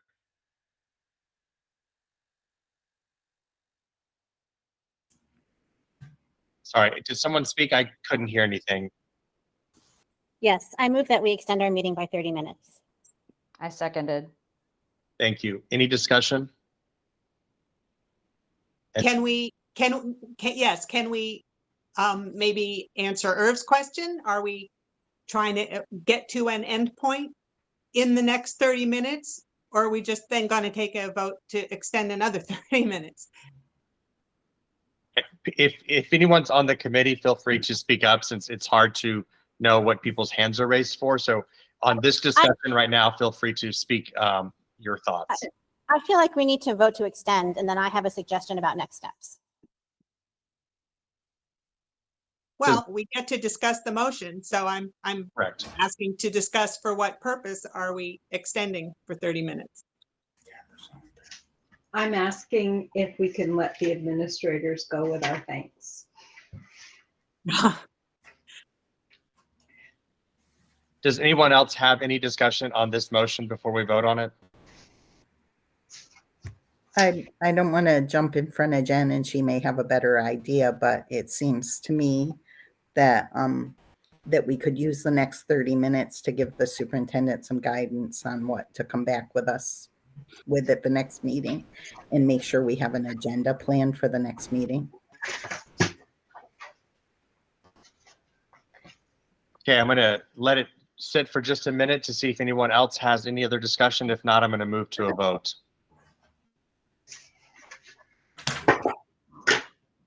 Okay, so I'm going to move this motion to a vote of extending the meeting by 30 minutes. Will be a roll call vote. Bridget? Yes. Deb? No. Irv? No. Jennifer? Yeah. Sarah Marshall? Yes. I don't believe Sarah Best is here. Chillman? Yes. Anna Hurd?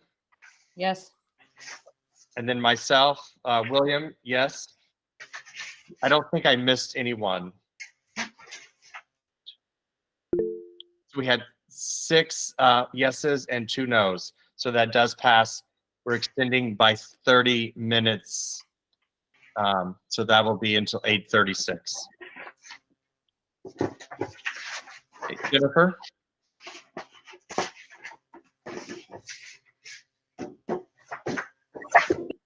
Sorry. Deb, can you mute? A second. Yeah, I'm going through right now. Sorry. I'm here. Hang on one second.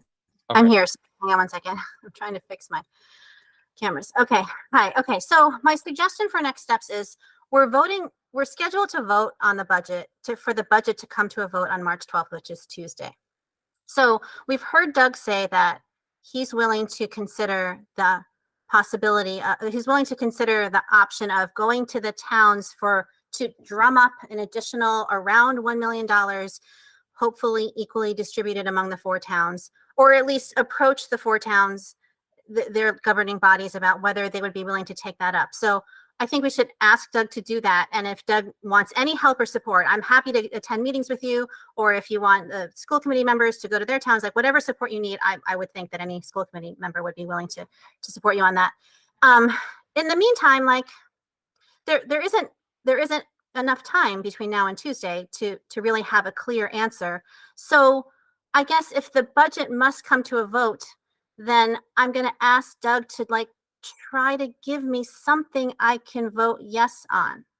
I don't know what that means. I don't know what that would look like, but all these cuts are so devastating. The language program, like my daughter's taking French too as a 9th grader. It's fantastic because she had a whole year of French in middle school, and it's a wonderful. And William it's been a wonderful experience. And like maybe she'll want to take AP French, but she couldn't have done that if she hadn't. So anyway, and adding more load to guidance counselors, like all of these cuts are so sad and awful and devastating. And at the same time, 1.6 million is such a huge shortfall. I understand that difficult decisions are going to be made, but give me something I can vote yes on. So I guess those 2 things, talk to the towns and see what you can do with the budget as it stands. Sorry, that's not very clear guidance, but that's my guidance. Thank you, Jennifer. Doug, do you want to respond to her? Yeah, I think I can. So I think I can definitely find, clarity and specifics about that question of a gift and how it impacts the budget, whether it's going to be specifically included in the budget or not. I can get answers to that. I think, however, on the question of the funding, and especially where we sit at the moment, I think this is it's a political question. So I think it's incumbent upon you as political, and elected officials to ask those questions. So I think I think for Tillman and Anna, it's easy because they're the single representatives from their communities, so it's sort of their burden to bear. I think for Pelham, it's between William and Sarah Bess about how they approach the town of Pelham, and then I think for Amherst, it's really probably to the chair of the Amherst School Committee, but that's for the Amherst School Committee to kind of provide guidance and outreach to the town council and in regarding asking that question and seeing what they think about it. So I think that's a like I said, a political question that the folks that are elected should be asking. I'm happy to provide information to any and all involved in any way I can in that regard. So I'm happy to do that. And I think that, like I said, I'll try to get answers. I'll call the state tomorrow. And let me see. I'm going to quickly check my meeting schedule to make sure. Yeah, I'll try to call them either first thing or in the midday. I've got a block of meetings in the mid morning, so I'll try to get answers to that and send an email out to all of you with what I know with regard to those particulars. I think with regard to the question of sort of alterations and to provide a budget that you can vote for, I think that's exactly what you've got is kind of where we're at. I mean, I think that we've been having in-depth conversations centrally with building staff, building administrators, to try to find those areas that have the least impact we can. And if there were other places to pull, we would have. And if you note last week's projection of additions, reductions, you'll notice that some of the teacher FTEs are less than they were a week ago. Not a lot less, but a little bit less. And we've shifted that into a few other small areas of reduction, in some other parts of the budget. And so I think that, we've kind of gone through that to the level we can. Obviously, in the meantime, I will be continuing to review, every line of the budget, review each and every one of those. Most of the things we can do at this point are going to be in the, $10,000 range, not in the hundreds of thousands of dollar range, which is what really needs to happen when you have a cut the size of 1.6, almost $1.7 million. And so I think that whatever changes would be made between now and next Tuesday, are going to be pretty small, relatively speaking, as far as impact, relative to the kinds of things you've heard. So that's not to say I won't, continue to work on that. And I also want to have you have, some lead time in order to review whatever, changes we make, whether they're small or large or whatever, but you'll need a little time to look at that over the weekend before you come in to me on Tuesday. So I think that's the caveat I would give you as far as what we might change between now and next Tuesday relative to what's in front of you now. Thank you, Doug. You brought up one thing I want to follow up on. Do you know, I know the last time we looked at the budget, it was like 20 forward-facing staff that we were reducing. Do you know about what that number is in this presentation? So I think your mic broke up a little bit. I think you were talking about number of staff that we were talking about? Yeah, sorry. My computer was going to die, so I'm on different connection. I apologize. We had previously, it was about 20 staff members. Go ahead, Sarah. Sorry, I think William's asking about student-facing staff. How many of the 20? Is that correct, more or less, William? Yes, this. No, it used to be 20 student facing, and now is it less than 20? Correct. Thank you, Anna. Yeah, it was as far as actual student facing staff. So I mean, that's discounting clerical, that's discounting administrators. They actually face students too. But as far as like teaching and paraprofessional staff, I want to say it's probably was closer to 18 or just a little over 18. Now it's about 15 is what's in front of you tonight. Thank you. Tillman? So I'm in full support of all the revenue generation approaches for trying to get more money, but I think we have to plan for voting on a budget that actually has the cuts, as people have said.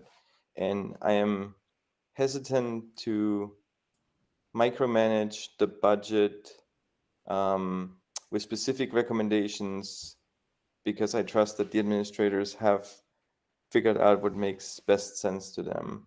And so in terms of what my colleagues have said about presenting a budget that we can vote on, I think if there are specific things that they disagree with that should be cut, I think there need to be other proposals for what else can be cut so that we can reach the bottom line that we need to get to. Because certainly I would be happy with none of them, if, as Mr. Sadiq said, nobody wants those cuts, or maybe it was Mickey, sorry, but somebody said we don't want any of those cuts, and I agree with that. But if we have to get there, we need to choose something, and the answer cannot be that we disagree with everything that we can possibly choose. Thank you, Tillman. Irv? I have appreciated very much the input of staff, Mickey and Talib, and others. And so I will fully expect that no matter how onerous the budget looks next week, that it will be reflective of all of the input of the staff who appeared before us tonight, and that they have used their best judgment in order to come to some kind of conclusion and present us with a budget that, when it is presented to us, for my particular thought, my thought is that hopefully it will be to us before our next meeting so we can look at it. But no matter what, that will be a budget that's going to be reflective, no matter how onerous it is, of Doug's efforts and the staff's efforts. Thank you, Irv. Deb? Unless I'm mistaken, there is no town council meeting or finance committee meeting for the town of Amherst next week. They were both this week. So any pleas that we need to make, I believe, needs to be in written form, and then I'm not sure how they would respond. So I thought I would just call the president of the council tomorrow and and just put it out there and see what she thinks, if there might be a path towards council considering that, or I mean, just all I can do is ask. Okay. Thank you, Sarah. Anna? So I think it's worth revisiting the question that I asked Will Roundy. If we're gonna gut the language program at the middle school, is it even worth having half a language program at the middle school, which doesn't prepare the middle school students for anything at the high school, and it makes them retake half of the material that they just took. So now they're into the high school. They can't get to the second year of the language. So they have to retake, French 1 or Chinese 1 or whatever it is. And so what benefit was it that they had this every other day language course where they learned virtually probably actually a third of a year instead of even a half of a year because of the way they end up getting taught. And so then, it's a nice introduction. They get exposed to a language, but it really doesn't afford them any benefit once they get to high school. And I know that this is a super, unpalatable option, but,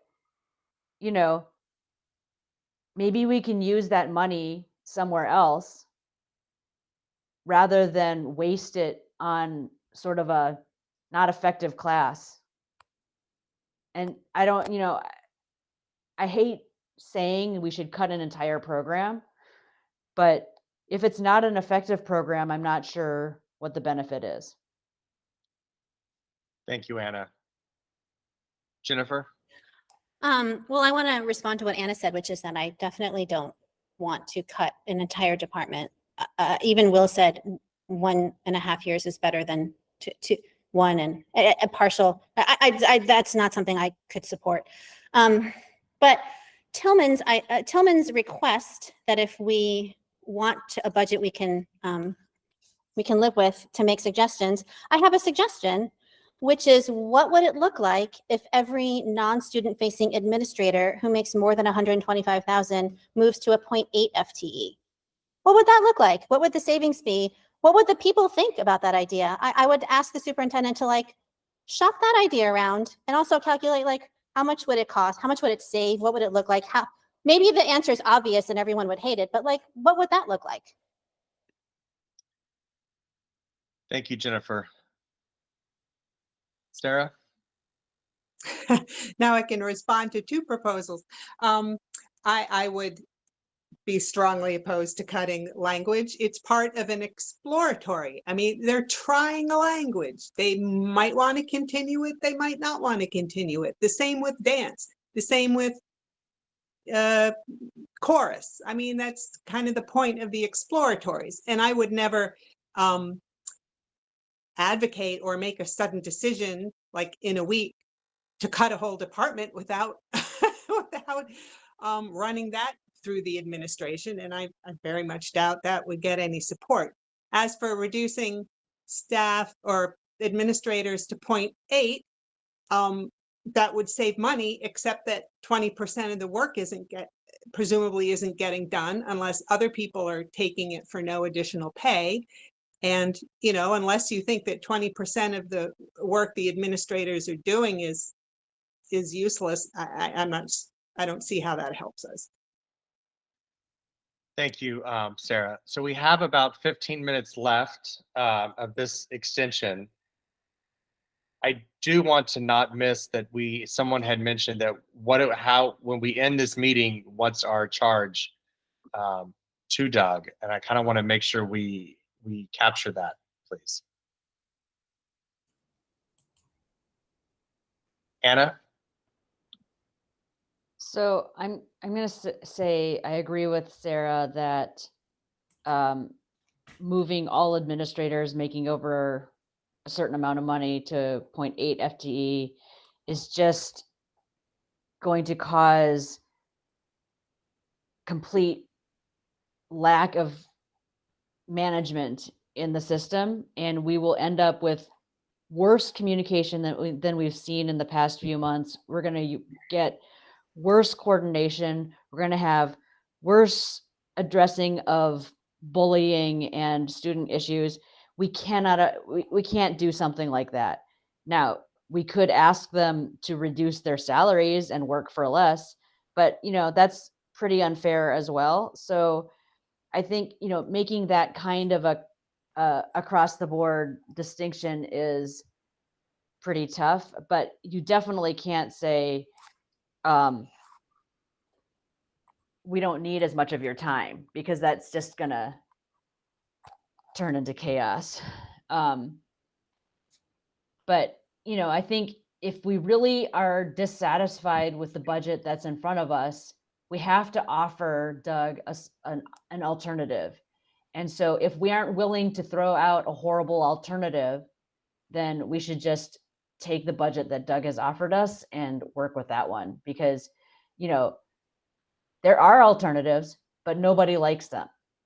And the administration and Doug have had hard conversations and come up with this as their best offer. So unless we have a very specific offer that we think is substantially better, then we should probably just pass the one that Doug gave us. Thank you, Anna. I do want to make sure, Doug, are you clear as to what people have asked you to come back with us at, or do you have any specific questions for us, Doug? No, I think I'm getting an appreciation for where everybody is and what they want to do, and like I said, I mean, as far as on the expense side of the equation, I'm going to do and continue to review any and everything in the budget to see if there's some other areas that we can make reductions. I think the just to the administrator point 8, the tricky thing is all the central office folks are fractional to begin with. They're 0.54, so it'd be some fraction of that, and so the actual value to the district is going to be pretty hard. And I would also state that I don't know anybody that's making that over $100,000 that's not working well over 40 hours a week. So I just offer that as well. That when I look at our student services director, our family center, our principals, our assistant principals, the clock on the wall doesn't make much difference. It's about getting the work done. And so I think whether you task them one way or another, it's effectively a furlough to do that. So I just, I would suggest that's a tough ask, but I mean, I appreciate that trying to come up with some alternative solutions, and that's difficult to do. So, I'm not faulting the suggestion. I just, I think it's tougher than it seems and may not generate as much revenue as it might be considered. But I have a good sense of where people are and what they're struggling with, and I have to say, that's exactly the same place we've been in going through this ourselves and having these same conversations. So, there's a couple of things we can explore relative to revenue things. Definitely get that to you all. And again, like I said, I'll go back through, line by line and see stuff. And I know some folks who post some questions. Don't hesitate to reach out and post more questions about, well, what about this or that? I can answer those and provide some more detail as best I can. So I've got some decent guidance on this. And obviously, if anybody has more suggestions or things to offer, I'm happy to hear them. Okay, thank you, Doug. Bridget?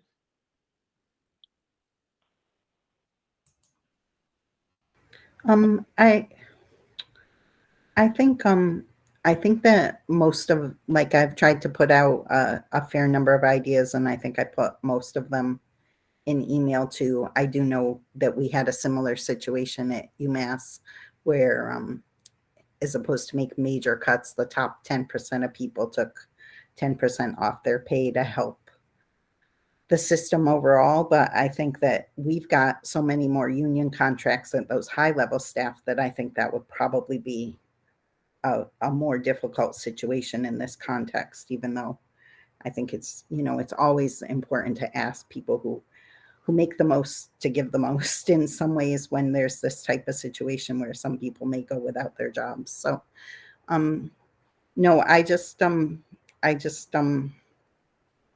don't think I have any more to say except for that I just like to see this as far from the classroom as possible, and it's still like as proposed. Oh, I guess that is the question I have. Like, as proposed, did Doug go to the teachers and say we need to cut this much from each school staff, or did you look with everyone and say this is how much we have to cut from the budget overall? Because I just don't like going right in there to the schools and to the teachers as the first stop.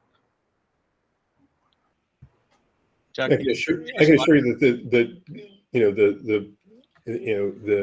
the last thing we looked at was teaching and paraeducator staff.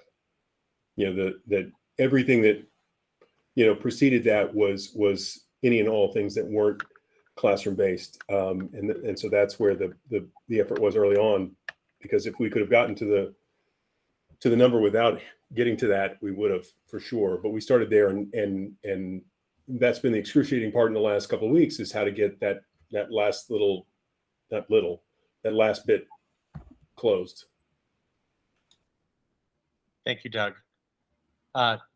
Deb?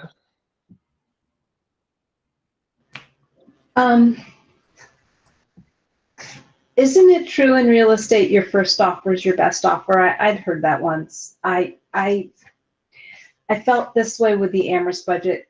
Thank goodness we didn't have to follow through on it, but I don't think sending Doug back to the drawing board is going to create anything more palatable than we have in front of us. I don't think we need to vote on it today, but I do have to say I worked for Mickey, and so maybe I'm biased, but she's super smart, and she knows the budget, and she knows the building, and she knows the staff inside out.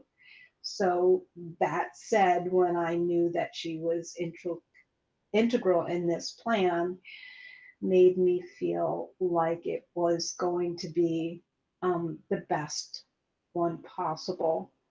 That said, I think I said this once before, but I'll say it again.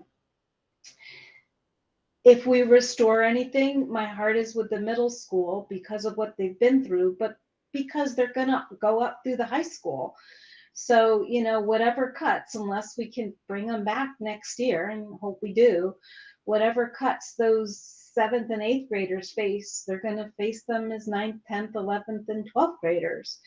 So to minimize the number of years they have with what some people might regard as austerity would make sense to me from a certain point of view. That's all I got. Thank you. Sarah Marshall?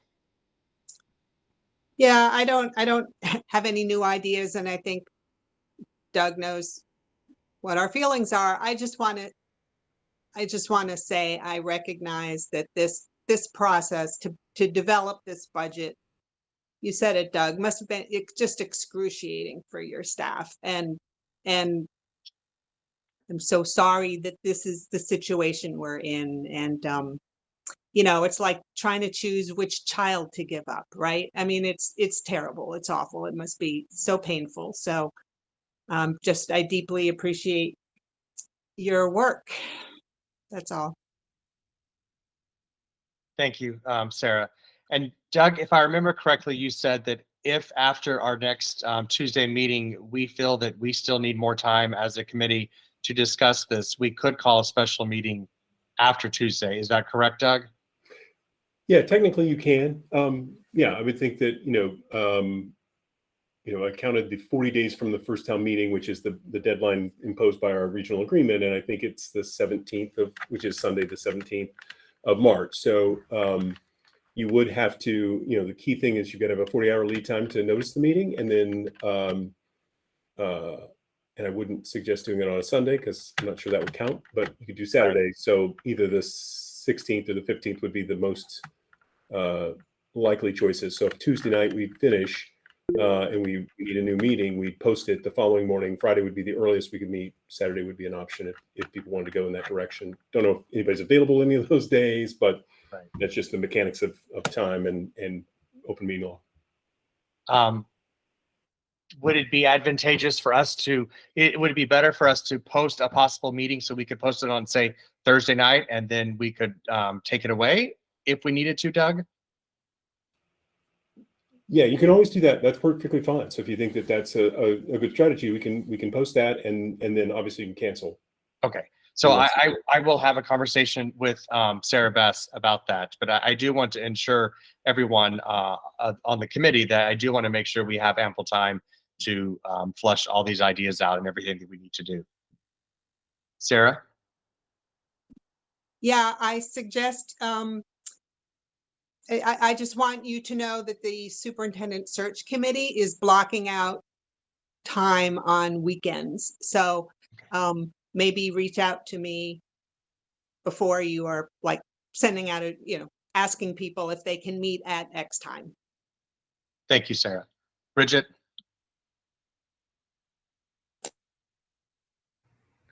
I think that I'm just reiterating what you said, William, but was like, I think we need a meeting to start to move ahead on all the ideas that came out, asking the town, asking Amherst College, getting a negotiating team, and also like anything like what Sarah had the ideas for reaching out to our state reps, because if we start right now, even for next year, I don't want to sit here next year and do this with y'all again, as much as I appreciate you all.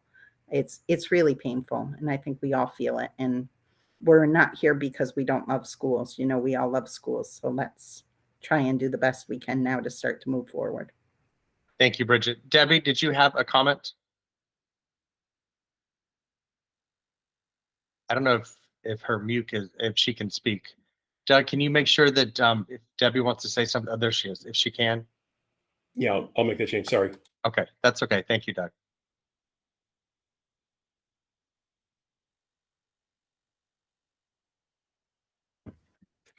Hi, I'm sorry. I just wanted to make you aware of one logistical thing for next week. I have a personal commitment and am out of the office on Thursday and Friday.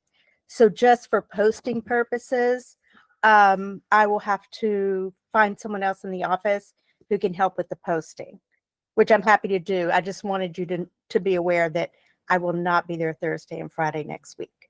Okay, thank you very much. Mhm.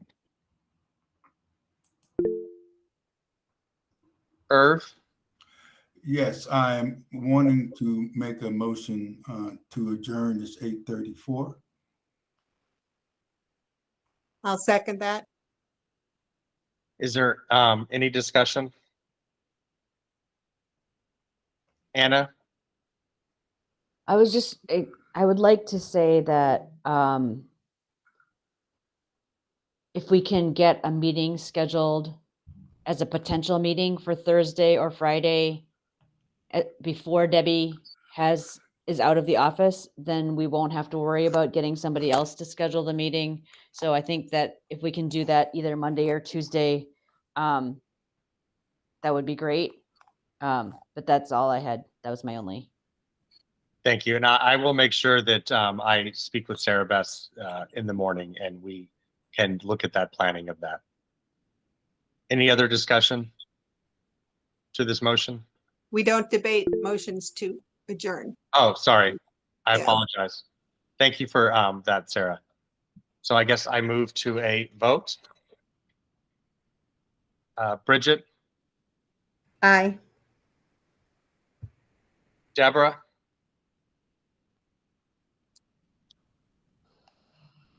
You're muted. Yes. Irv? Yes. Jennifer? Yes. Sarah? Yes.